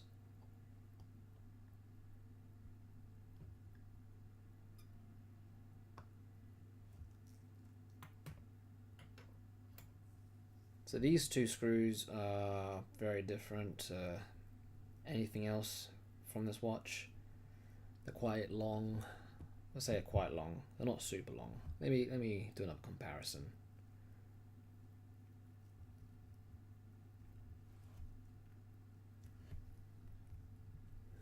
If I could actually dear, hang on. Can I put this on a platform? Okay, I'll have to show you another time because actually,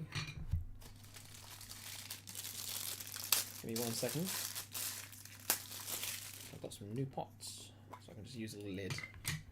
I'll bring it up to you.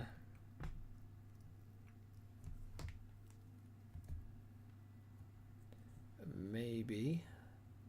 There we go. Okay, so what you're seeing here, this is like a regular screw for the train and barrel bridge, and this screw is for the keyless. So there are 2 of these. Let me get the other one. As you can see, they're a little bit probably a little tiny bit longer, but a lot slender as well, a lot thinner. The heads are a lot smaller, so you can't really mix them up. And yeah, those 2 are for the keyless. Okay. Let me just set this up again. Put those away.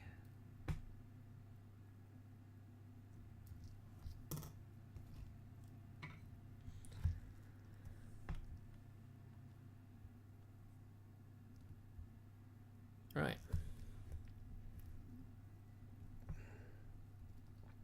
So now let's take off this bridge. Comes up quite nicely. Put that aside. Just give me 1 second. Oh no, that's all in there. Cool.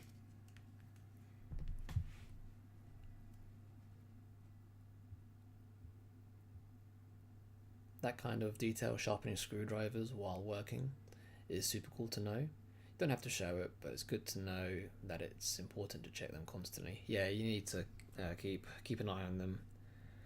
Usually, you'll know if they need sharpening. Mine, they're not actually. I can still use them. It's just the black one. So I got a new screwdriver set recently. I thought I had this sharpened down enough. But today it's kind of shown, okay, these go a little bit further, just a little bit. And you know, if I'm doing the black screwdriver, I may as well do the rest, just make sure everything stays sharp. But yeah, you'll know if your screwdrivers are in need of sharpening.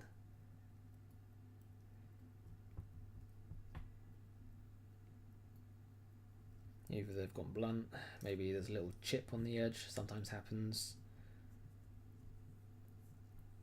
You'll notice it won't fit the head of the screw too well, which is what I've got right now with my black screwdriver. Okay, how easy do you want to come off, Mr. Yoke? Oh, it decided to ping out. Thankfully, didn't go far. So there's the yoke.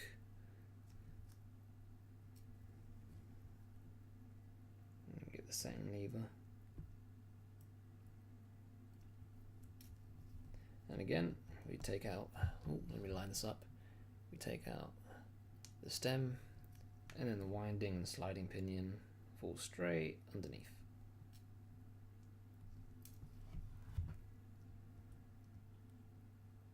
Christ, this heat is killing me. Have another drink.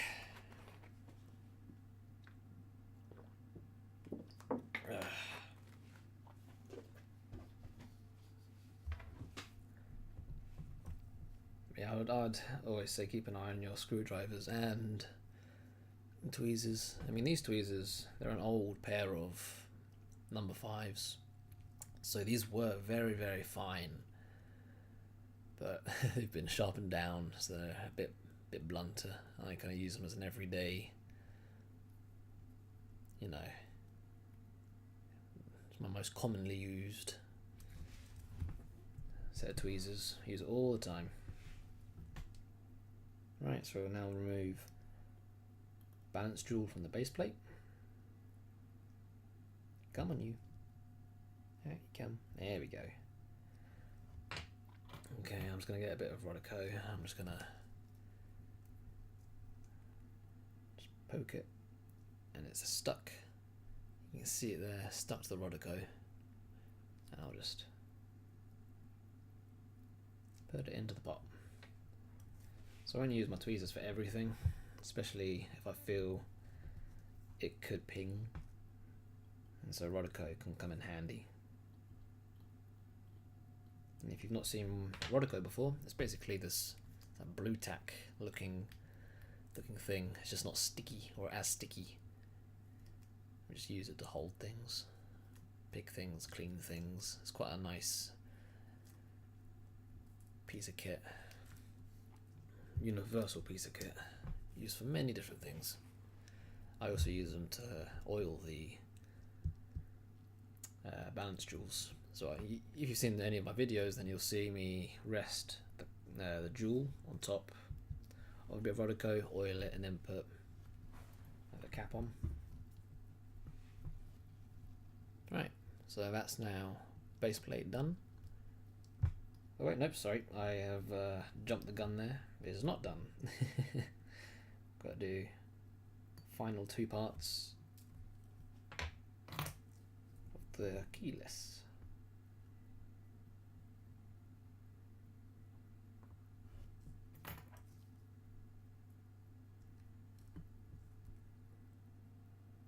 go. Now we're done. We'll switch it over.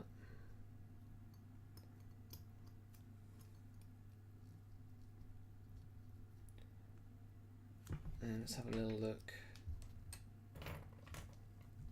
at the jewels.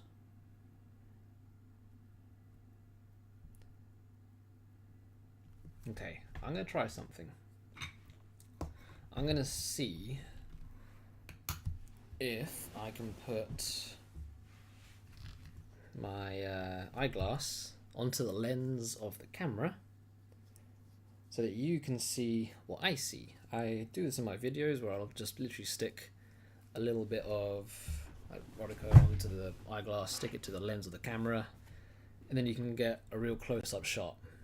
But we're going to try and do this. Ooh. Hold on.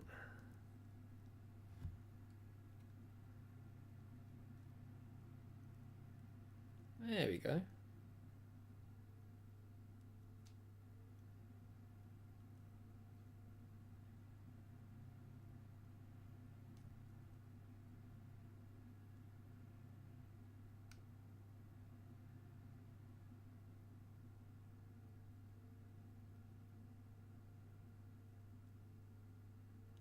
So yeah, it's really hard to stabilize this with two hands.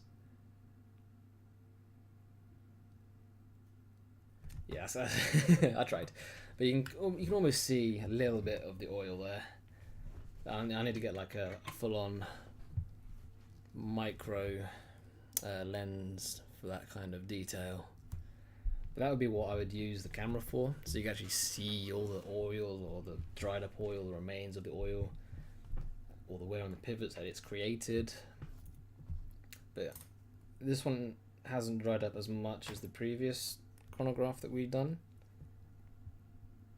I'm still gonna get a bit of pegwood and just agitate what oils and greases are there.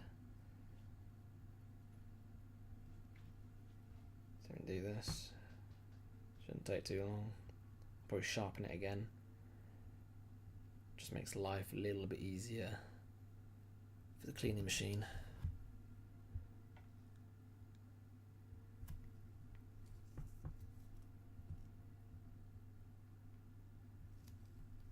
Right, I'm just going to sharpen up my bit of pegwood.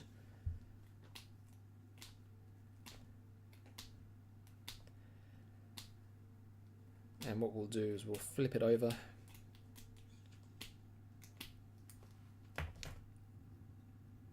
And we'll do the other side of the jewels. Ooh, sharpen it a little bit more.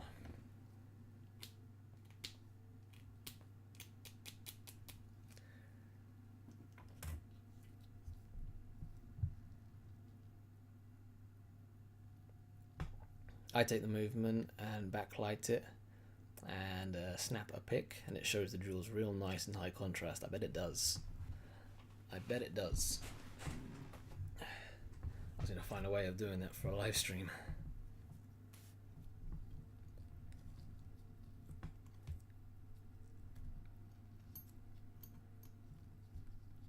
Okay, so we just flipped it over. And let's just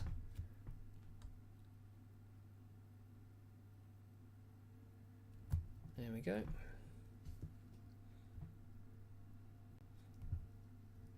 Here we're just a bit of pegwood and just clean the little inside of the jewel.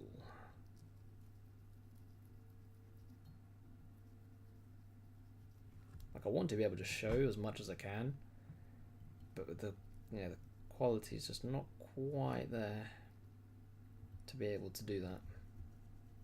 Thankfully I've got a good quality mic, so you should be able to hear me nice and clearly.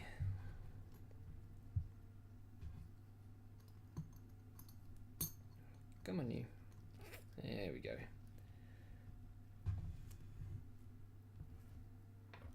Now what we're going to do, we've kind of got everything cleaned. We're going to refit the balance cock.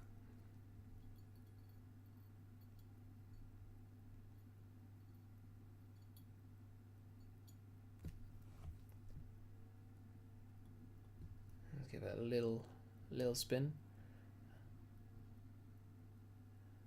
just to make sure the pivots are lined up.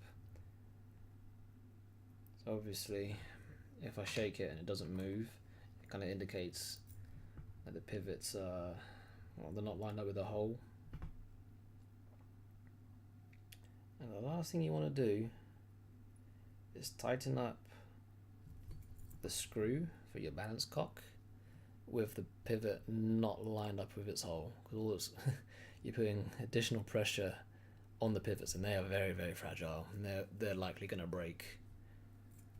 So just little spin, you know it's in there, so you can tighten up. Come on, you. There we go. So we can tighten up. That's good to go. And now we can remove the jewel from the cock.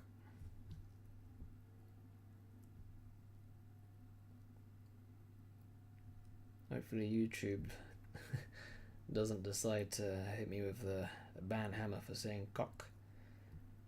It is a technical term, so hopefully they can distinguish the difference.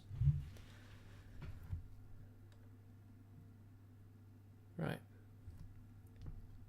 so the spring's now back in place.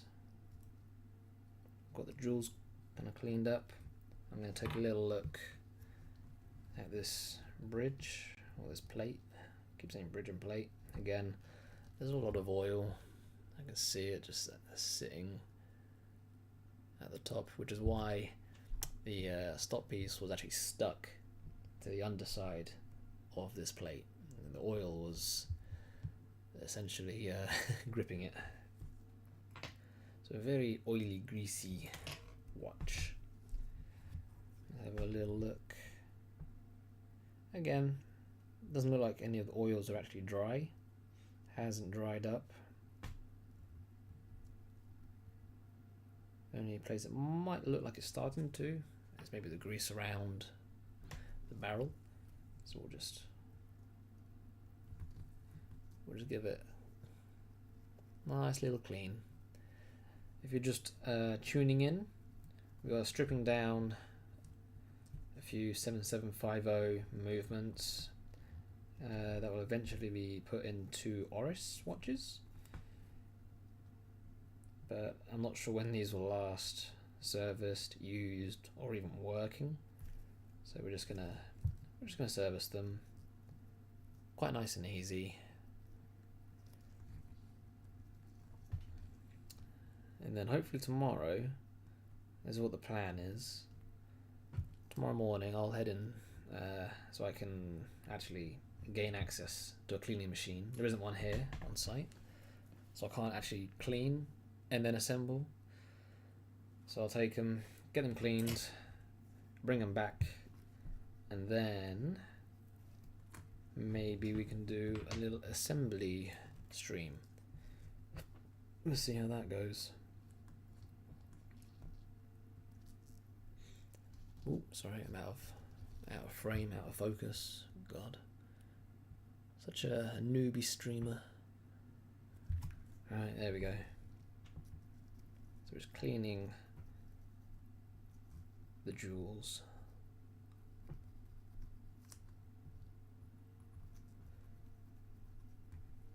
Making sure that if there is any dried up oil, we're removing it.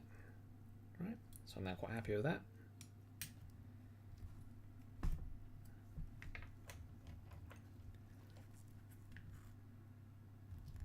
Just gonna open up the barrel.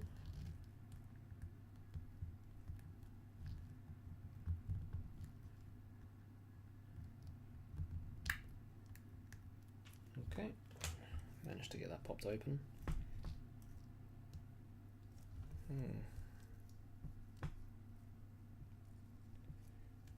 Come on, that. It's not really all the way.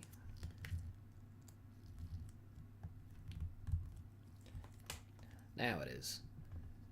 Thank you for streaming. Thank you for watching. Thank you for tuning in. Thank you for the comments. Thank you for the likes. Thank you for talking. It's great. I actually enjoy talking to you guys. Nice to be able to talk to other like-minded people. I'm sorry that the camera quality is not the best. Thank you for coming in, Walther. And if I do ever pronounce someone's name wrong, I do apologize.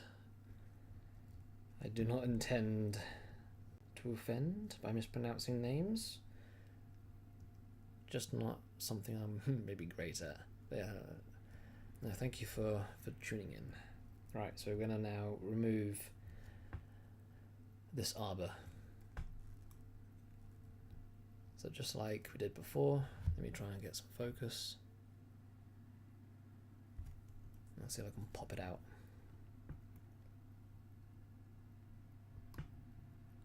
So I might not talk for a little bit. Come on, you. Out you come. Stubborn arbor. You're not going to see much because I'm keeping my finger basically on top of the arbor. I'm keeping my finger on top of the arbor to prevent it from just pinging out and flying to a different continent. If I just do this freehand, it will, yeah, just ping. Oh, it's more stubborn than the last one. There we go. Got it. Okay. Barrel arbor is out. Yeah, sometimes they can be a bit fiddly. Right. So next, we are going to remove the mainspring from the barrel.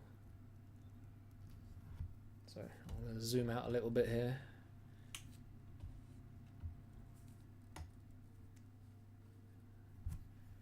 Ooh, you can see my watch there. So this is the Rolex, I think I showed it yesterday, the Rolex 1500 date. It's my everyday watch, I do enjoy it. Right, let's get this focused. So, same again. I'm going to put, oh, damn hair. I'm going to put my thumb over the edge of the coil here. And then I'm going to try and take it out. Just want just a little bit, only a little bit of the spring. Because from there, oh, nope, a little bit more. There we go. From there, it will want to unravel itself. Ooh. God, come on you. Trying to get a finger underneath it. There we go. Got it. All right. So you just want to control it, just one little rotation at a time. And this is quite a big spring, so eventually I am just going to have to come off screen. Yeah, you can see it's just starting to wrap around my hands. We've still got a lot of spring to go. Okay, back in a second. Got to take it aside. It's getting a little bit big, and I've just seen the overheating symbol has come up on my camera again. It's still 32 degrees. Jesus Christ. Okay, so with that done, before I go any further, I was going to change over the battery yet again, because I think the batteries are what's causing it the camera to overheat. Okay, going dark in 3, 2, 1. Batteries out, new battery going in. And you're back. Hello. Yeah, again, battery's getting warm. Doesn't help that it's quite hot here at the moment. Okay, so mainspring's out. Went pretty well. Cannot complain. condition of it, again, to be fair, looks pretty good. And in terms of condition of the barrel, again, there's no dirt or grime like there was in the previous barrel from the other chronograph, but just in case, because I know grime likes to creep to the crevices back here, I'm just going to go in with a bit of pegwood, just work my way in there. If there's any dirt, we'll find it, remove it, and it'll come out. Okay. Now the other one, the cap, actually looks alright, so I was gonna put that one through as it is. Okay. I believe that's watch number 3. What I'll do before I put it through the machine tomorrow, I'll just clean up some of that, that grease that's just sitting here. So I get a cloth.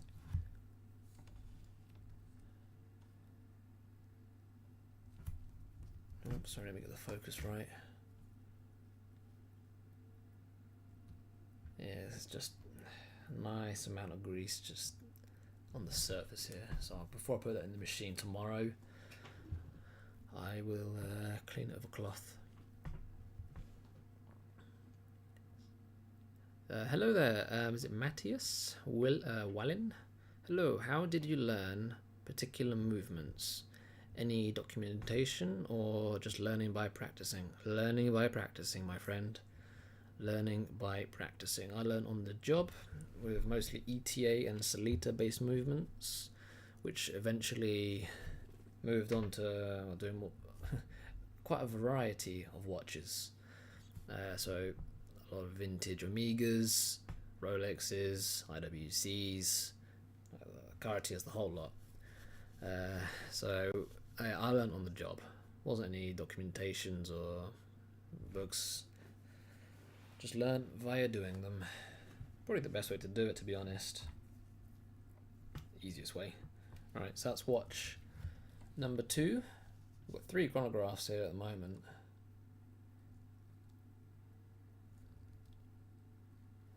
Condition of the movements we've had, actually alright, to be fair. Like, there's no rust. Oils, for the most part, not too bad. I mean, there's a little bit here and there where they've dried up. Again, I don't know how old these movements are or anything, so yeah. Okay, let me just put this movement back in its designated bag. What I'll do is I'll take these to be cleaned, maybe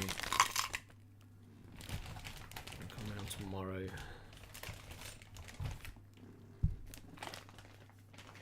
and do an assembly stream. Let me just zoom out again.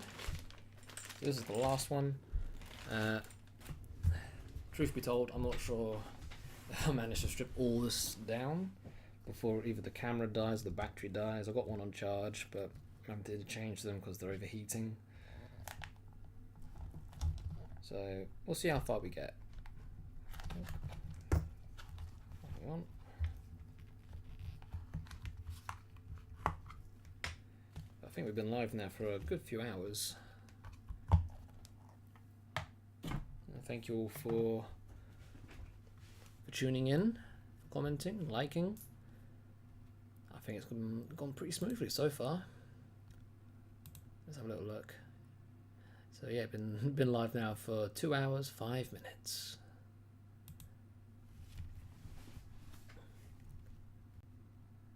And this is the last chronograph I have. So the stems come out.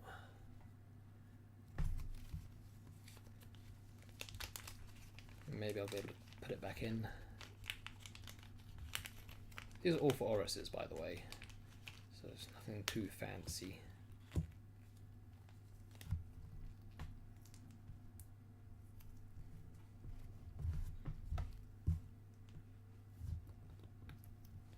Put that in there.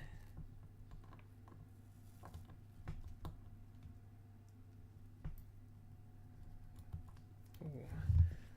Let me just try and refit this stem. Got like a little button. There we go. So stem is now refitted. Sadly, no crown. Not much you can do. And there we go.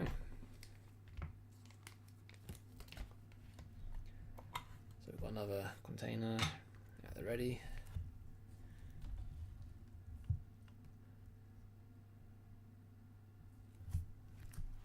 Watch number 3. So if you are just tuning in, again, we are working on a few ETA 7750 chronograph movements.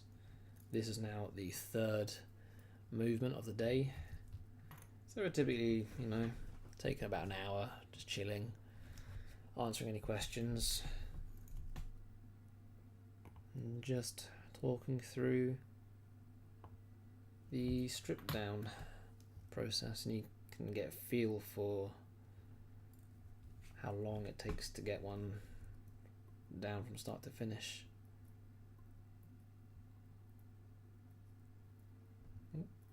Come on, there we go. That date disk is, there we go, dislodged.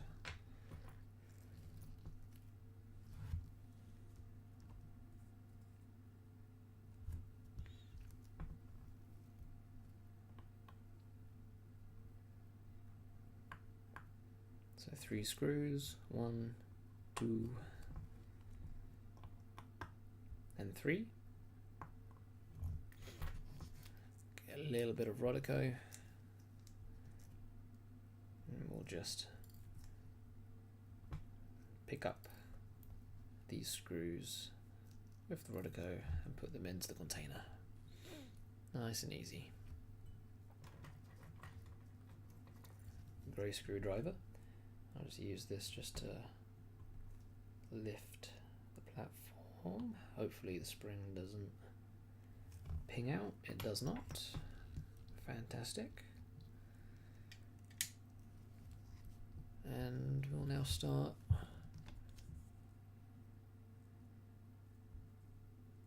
moving all these parts. There we go.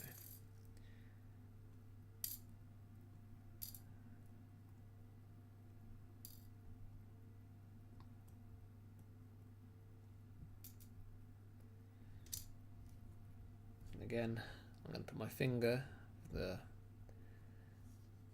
do you call it, finger cup, over the spring, just to make sure it doesn't ping out.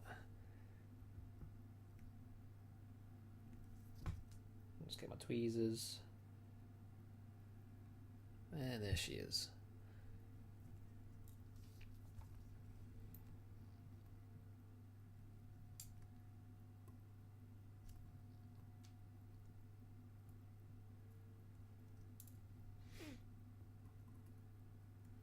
Okay,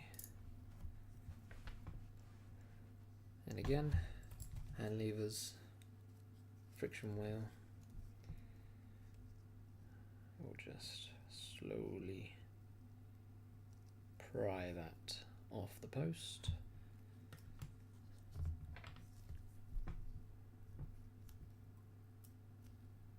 Come on there we go. Right, now switch it over into the other movement. If you've been watching from the beginning, I'm sure you're now starting to get familiar with the process. It's nothing too complicated. I'll say it's pretty straightforward.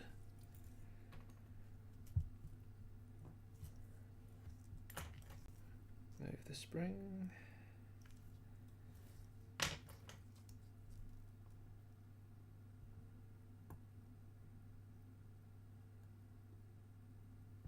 Move that aside. And 3 screws for this automatic plate.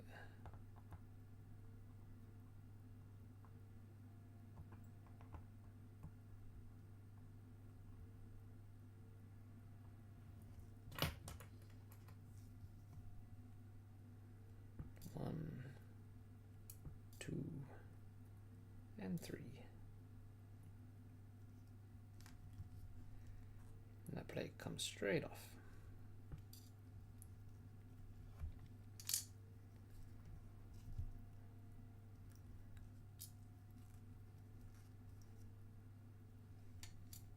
But yeah, as for the previous question, we're asking how did I learn on particular movements, or any documentation, or just learning by practice. I would say learning by practice is the best that you can do. I mean, once you get the gist of one watch, you'll soon see that a lot of watches will be very, very similar. It's not like it will be a completely different breed, unless it's maybe quartz, which would be different to mechanical. But you'll be very familiar with how things are set up, from barrel, it goes into train, goes into ballets, goes into balance. And in a chronograph you get this extra little bit on top for the chronograph function. But I'm sure there are also plenty of books or what's the word? I'm not sure, I can't think of the word, but there are plenty of places where you can read up on how to service, and if you're looking for a step-by-step guide, they're out there.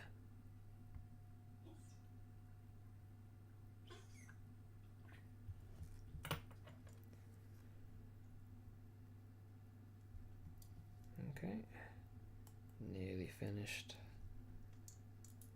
with some of these bits. Oh, I've probably gone a little bit too far, getting distracted. Forgot to take off the plate. No issue. A little bit of pegwood, just to make sure nothing goes too bad. And then it comes down. Nicely. Nicely done. Oh, and then it pops. It was getting stuck here. I had to lever it up. And then it shot out.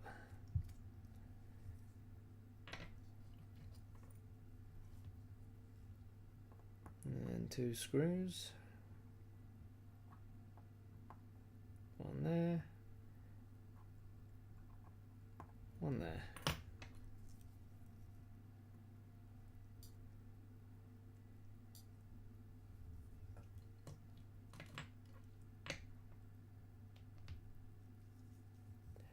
Have you ever worked on a tuning fork movement like the Aquatron Spaceview 214? I think I know the one that you're talking about, and no, I have not.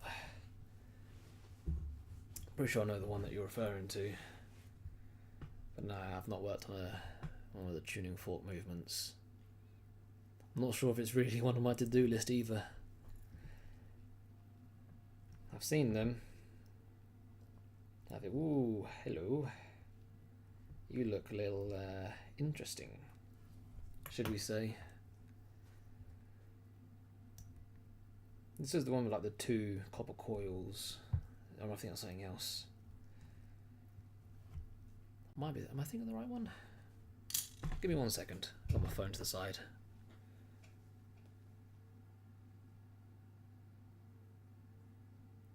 Accutron. 214.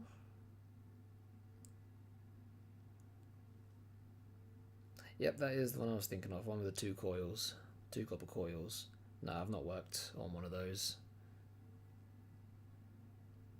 And I'll be totally honest, if somebody did come to me asking if I could do them, I'd probably have to say no, or if I really wanted to learn. Not right now. Maybe one day in the future, but not right now. But no, I have seen them, but no, not worked on them.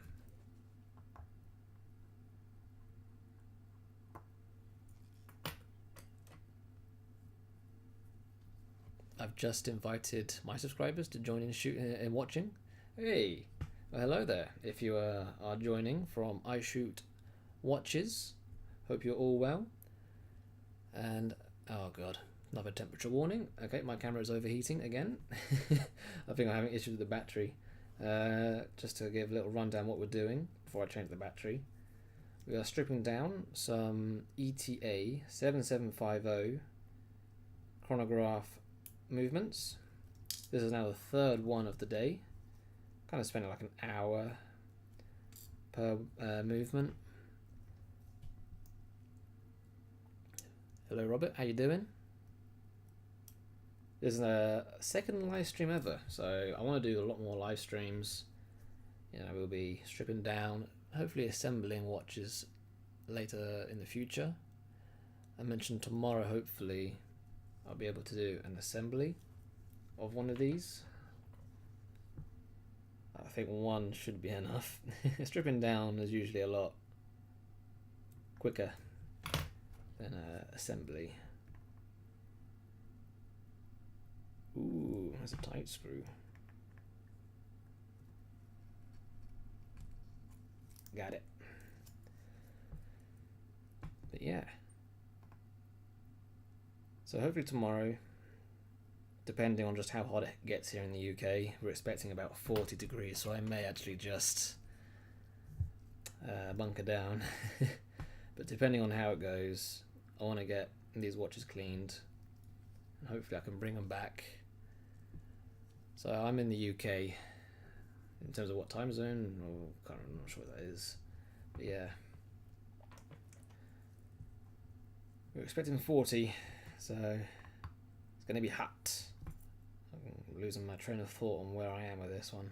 Okay, before I go any further, I'm going to switch over the battery, okay? So we've got a little warning sign. 1 second.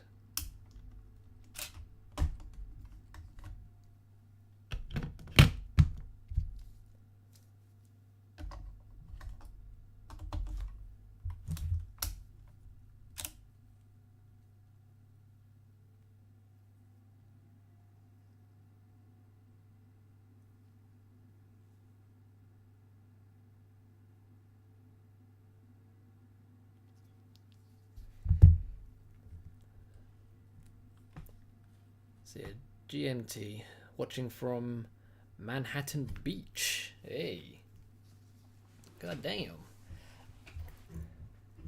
I think I was mentioning earlier when I was looking at whereabouts my viewers are from. A lot of them are US based.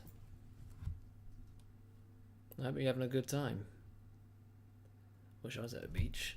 With this current, with the weather we're having at the moment, it'd be beautiful on a beach. Let me just zoom in.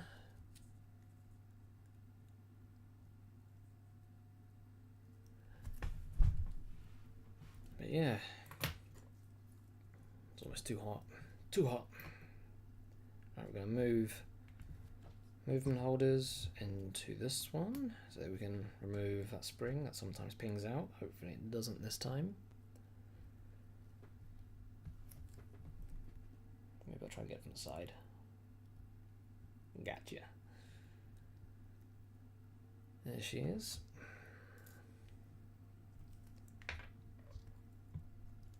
Watching from Manhattan Beach. Hope you're doing well, Robert. Hope you're all doing well if you're watching. This will probably be the last, well, I say probably the last. This is my last watch. So I probably won't be on too much longer after that. We're probably going, what, 2.5 hours at the moment? Which is a pretty decent amount of time.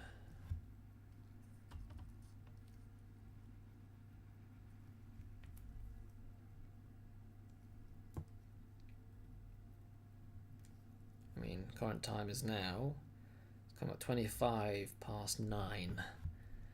and it's 9, it's still 30 degrees. Yeah, I think 5 hours ahead of the US, so working late. Yeah, I'm definitely more of a night owl than an early bird. Not much of a morning person. Yeah, it's come up to 9:30.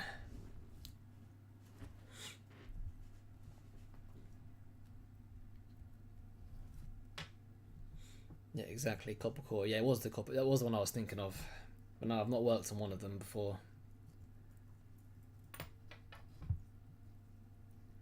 What was I doing? I was taking off the balance.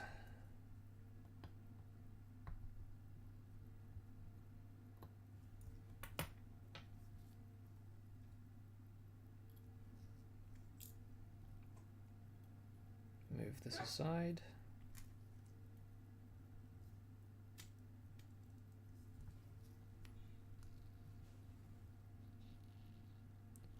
Sorry, 5 ahead of the East Coast here in the States. Yeah.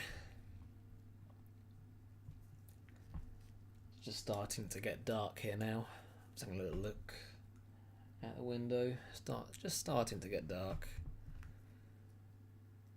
But speciality for sure.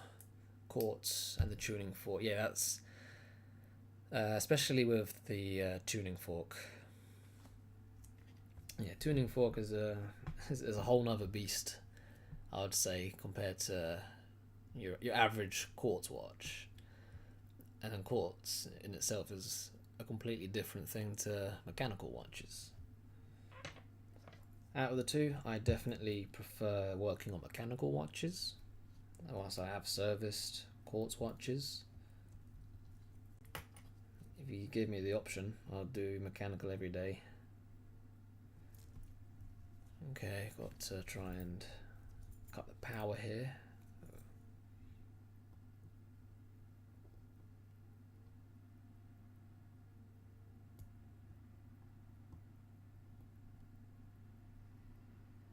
There's a bit of power on this one. Sweet. Power off. All I'm doing is I'm just moving this little spring to the side and then let the ratchet unravel.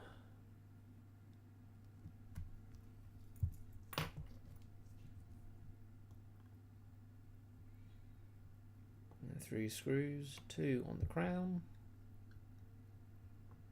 1 on the ratchet.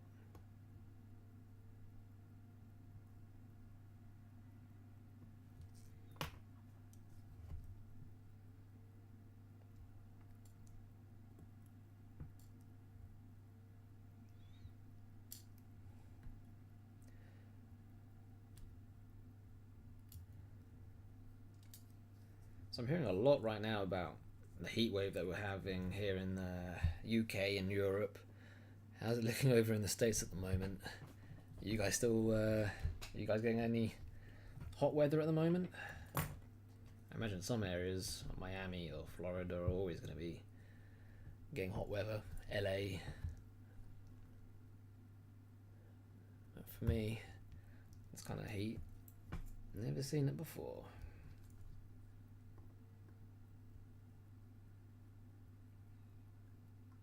Usually we get maybe a spell of like a week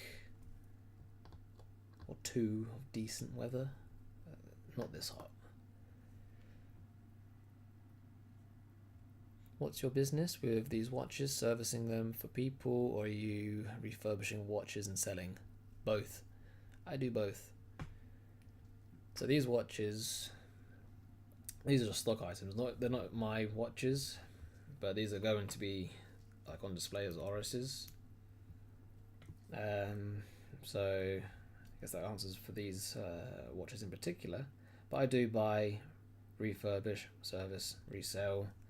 But I do also take on servicing jobs. So yeah, both. These ones will be sold, but not via me.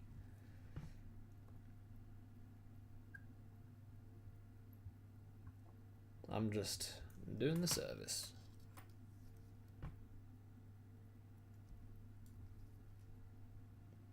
Yeah, again, nice little bit of grease sitting here on or underneath the crown wheel, just splodging a little bit. Yeah, we'll just should be okay for the machine though.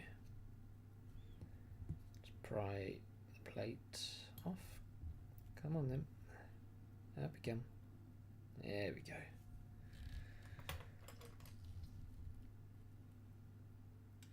Move that aside. And we, again, access to the barrel, train, and pallets. So we'll just start with the train. It's nice and easy.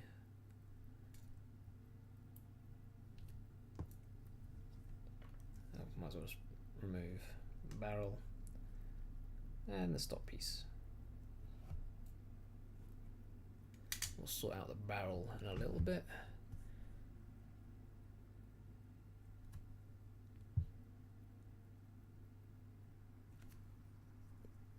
.230 here in Colorado.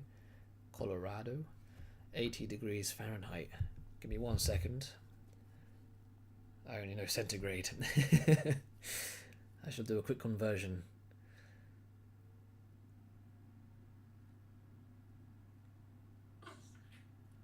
Fahrenheit to Celsius.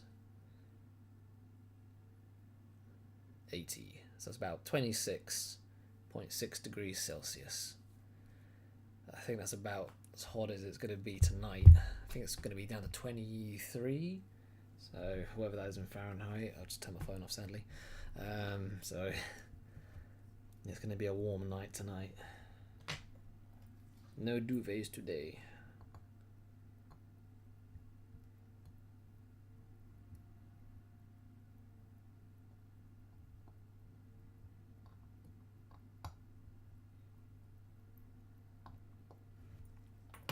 So if I get this stripped down, do a little bit of cleaning, I'll answer up any questions if there are any, and then probably call it a day. Let's have a little look.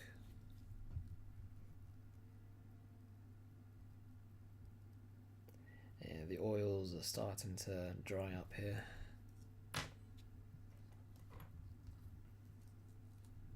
So I'll just give them a little clean. Yeah, well, these movements haven't been used in a long while, so it doesn't really surprise me that the oils are starting to degrade. It's only a matter of time, really. Right, just clean up this side, then we'll remove the jewel.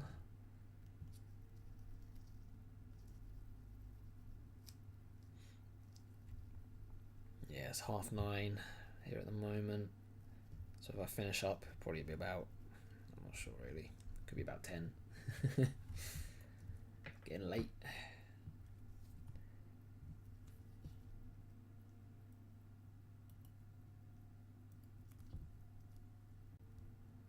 Let's take out this jewel. Sorry if the focus isn't great. Try and fix it, but it's just not really built for these kind of close-up shots. A little bit of Rodico. Take out the jewel. No, you took out half the jewel. Come on, there we go.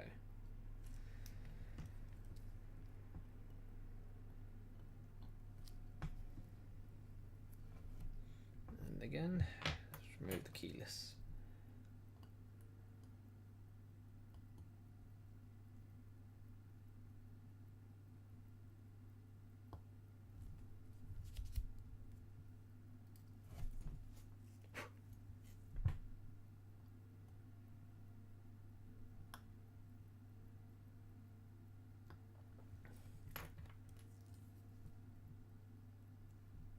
Sweet.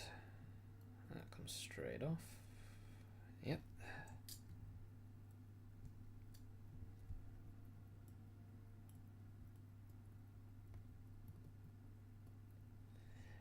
feel some of these parts are starting to get a bit gripping to the posts, so I couldn't really do a good clean. It's not coming up quite as smoothly as the previous movements. Alright, let's try and get this yoke off. Yoke is off. Now comes the setting lever.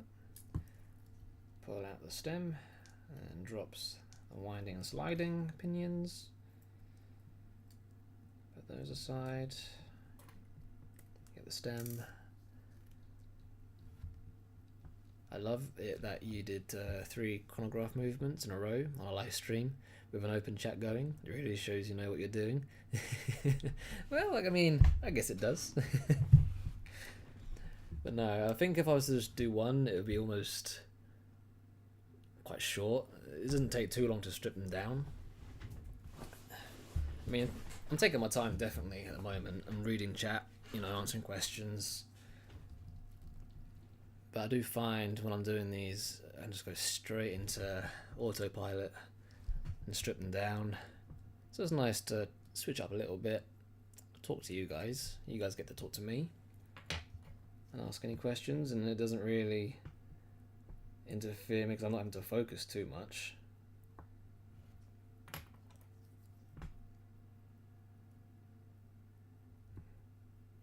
I'm starting to feel my back ache a little bit. I'm crouching over. And this isn't a watchmaker's bench. It's just like a regular table. Awesome, interesting to join in and watch. No, thank you for joining in. Thank you for watching. I'm never really sure how this was all going to turn out doing live streams, but at the moment, it's been pretty chill, pretty damn chill.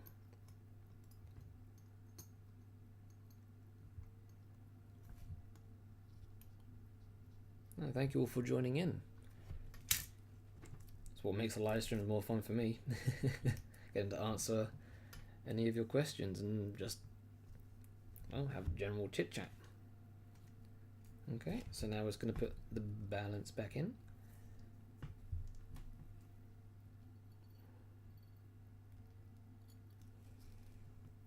And give it a little shake. There are a lot of watchmakers on YouTube that edit their videos, and you end up having no idea if they really know what they're doing or if they just cut up all of their mistakes. I mean, not wrong. When you're editing, you can cut out a lot of the BS, or maybe not the BS, but if you don't know what you're doing, it's a lot easier to hide it in editing. It's a lot more raw when you're doing live streams.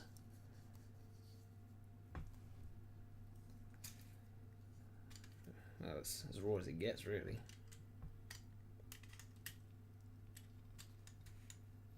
I'm glad you've enjoyed it. Okay, and I might have misplaced. No, I did not. I did put it in here.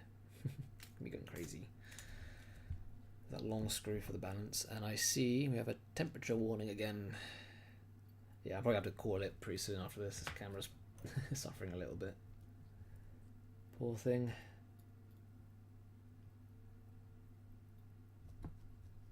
Okay, let me get this done. Let me get the jewel out and we'll change over a battery of one that's cooled down.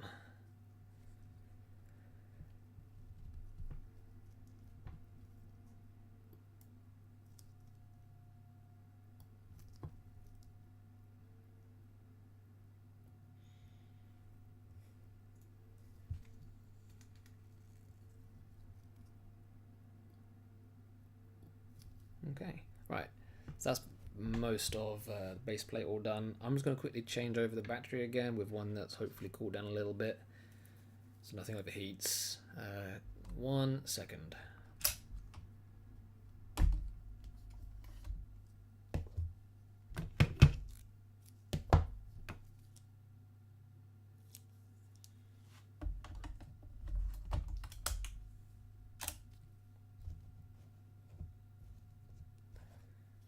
Okay. Hello, David. Thanks for this. I just started playing with pocket watches. Oh, very interesting. Yeah, pocket watches are probably a good place to start. Everything's quite big. You know, all the gears and wheels and screws, quite a nice size. So that is, it's a good place to start, I'd say, pocket watches.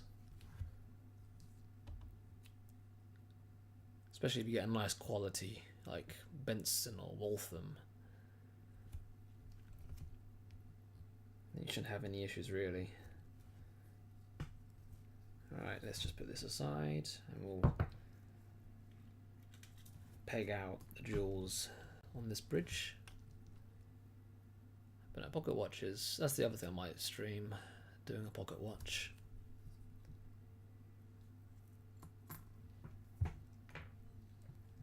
We'll see what there is available.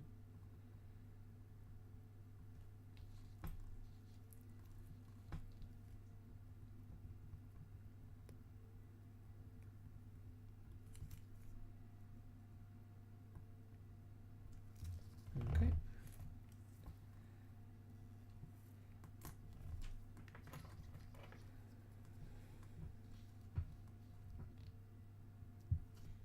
And just stick the bit of wood into the jewel, twist it a little bit,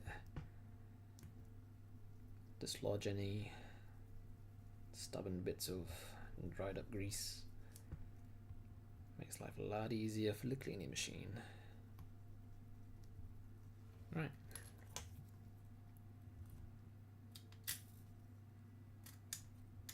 Okay, just gonna pop the case, or not the case back, sorry, the back of the barrel open again. The reason why I'm doing it over here is it's a bit easier for me to control it.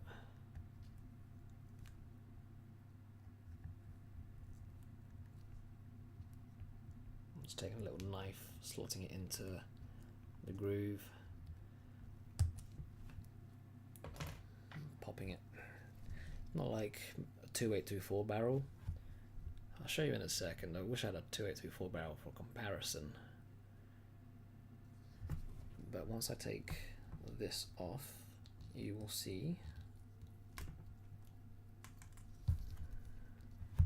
So there's a little lip that goes around the edge of the cap, and that sits around. It actually sits around the barrel. So you can't. It's a bit of a struggle to actually just pop it open, which you can usually do with most barrels. 2824s, the cap sits pretty flat, doesn't curve around, so you can just apply a little bit of pressure, and it caves up and it pops open. Can't really do it with these ones, so I'll just take a little knife, slot it into the groove between the little lip and the barrel, and then just pry it open. Probably more specialist tools to do it, but that's just how I've had to do it. Right, again, barrel arbor. Keep my finger on top of it so it doesn't shoot out. Ooh, come on. All I'm trying to do is unhook it from the little notch. Come on. It's going to be very hard for you guys to see, so I apologize for that. Ooh, she is not wanting to budge. Nope, we got it. Now she came. There she is. Right. I'll zoom out again. And we will do the mainspring. Well, that's the other thing I have to do. I haven't got any mainspring winders here. So I might have to wind up, you know, clean and wind up the mainspring at work, bring it back, have it like pre-made almost. So you might not be able to see that whole process. Okay, so Get in there with our tweezers, pull out the edge there, and just guiding it round. That's all we're doing. We're just regulating at what speed and how much of the spring comes out at any given time. Getting quite long. Okay, I'm gonna have to step back a little bit. Almost there.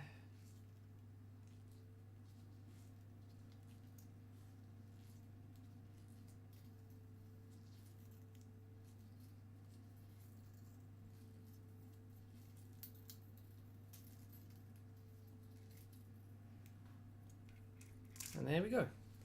Mainspring out. Barrel. You just zoom in.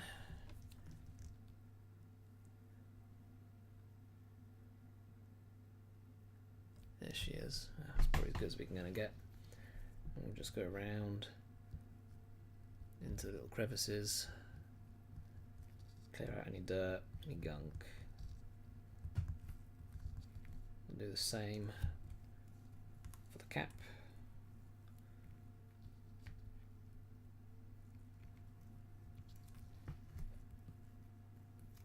There we go. Okay. And that's actually the job done. All 3 chronographs stripped apart. You can kind of see how many parts there are along with the mainspring. Right, that's the 3rd one. That's all I have today.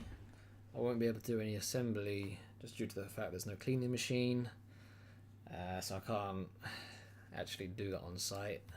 So I have to get them cleaned tomorrow, bring them back. Oh god, things are all sweaty with the cots on. It's been about 3 hours, still 30 degrees, Jesus. But yeah, hopefully, all being well, I can stream tomorrow. We can start assembling at least. Probably just only do one of the assembly, or one of the chronographs. I imagine that's going to take up a good few hours. I don't want to bore you guys too much. But yeah, expect live streams to be a more common thing, especially with how YouTube are pushing their live streams at the moment, or wanting to increase well, live streaming in general, trying to compete with Twitch. I'm not sure how much you guys are in the whole YouTube space, or how much you keep up to date with it, but yeah, expect a lot more live streams and hopefully a lot more watch content in general. I'll try and keep more updates on socials like Twitter and whatnot. I think that's all listed down below in the description. But no, thank you all very much for tuning in. I know it's been about 3 hours. I can find out. Let's have a look. Nearly 3 hours. 2 hours 44 minutes. So we've been here for a little while. Well done. It was fun joining in. Have a great evening. I will. We'll try to join tomorrow or whenever we do the assembly. Yep. Hopefully tomorrow. If not, maybe Wednesday. We'll see, because I think tomorrow is going to be the hottest day, and then it should cool off after that, and we'll see. So maybe it'll be Wednesday, maybe not, we'll see. But yeah, if there are any other questions before I dash, I'm going to get some food and call it a day. So that's all three watches done. But yeah, no, you're most welcome. It really helps the hobbyists. Yeah. We've got to start somewhere. Hopefully you can pick up a few little bits here. But no, thank you all very much for tuning in. If you did enjoy it, obviously leave a like, have notifications on for tomorrow. Hopefully we'll go live. And yeah, you all enjoy the rest of your days. I'll try and enjoy the rest of my evening as well. Right. Peace.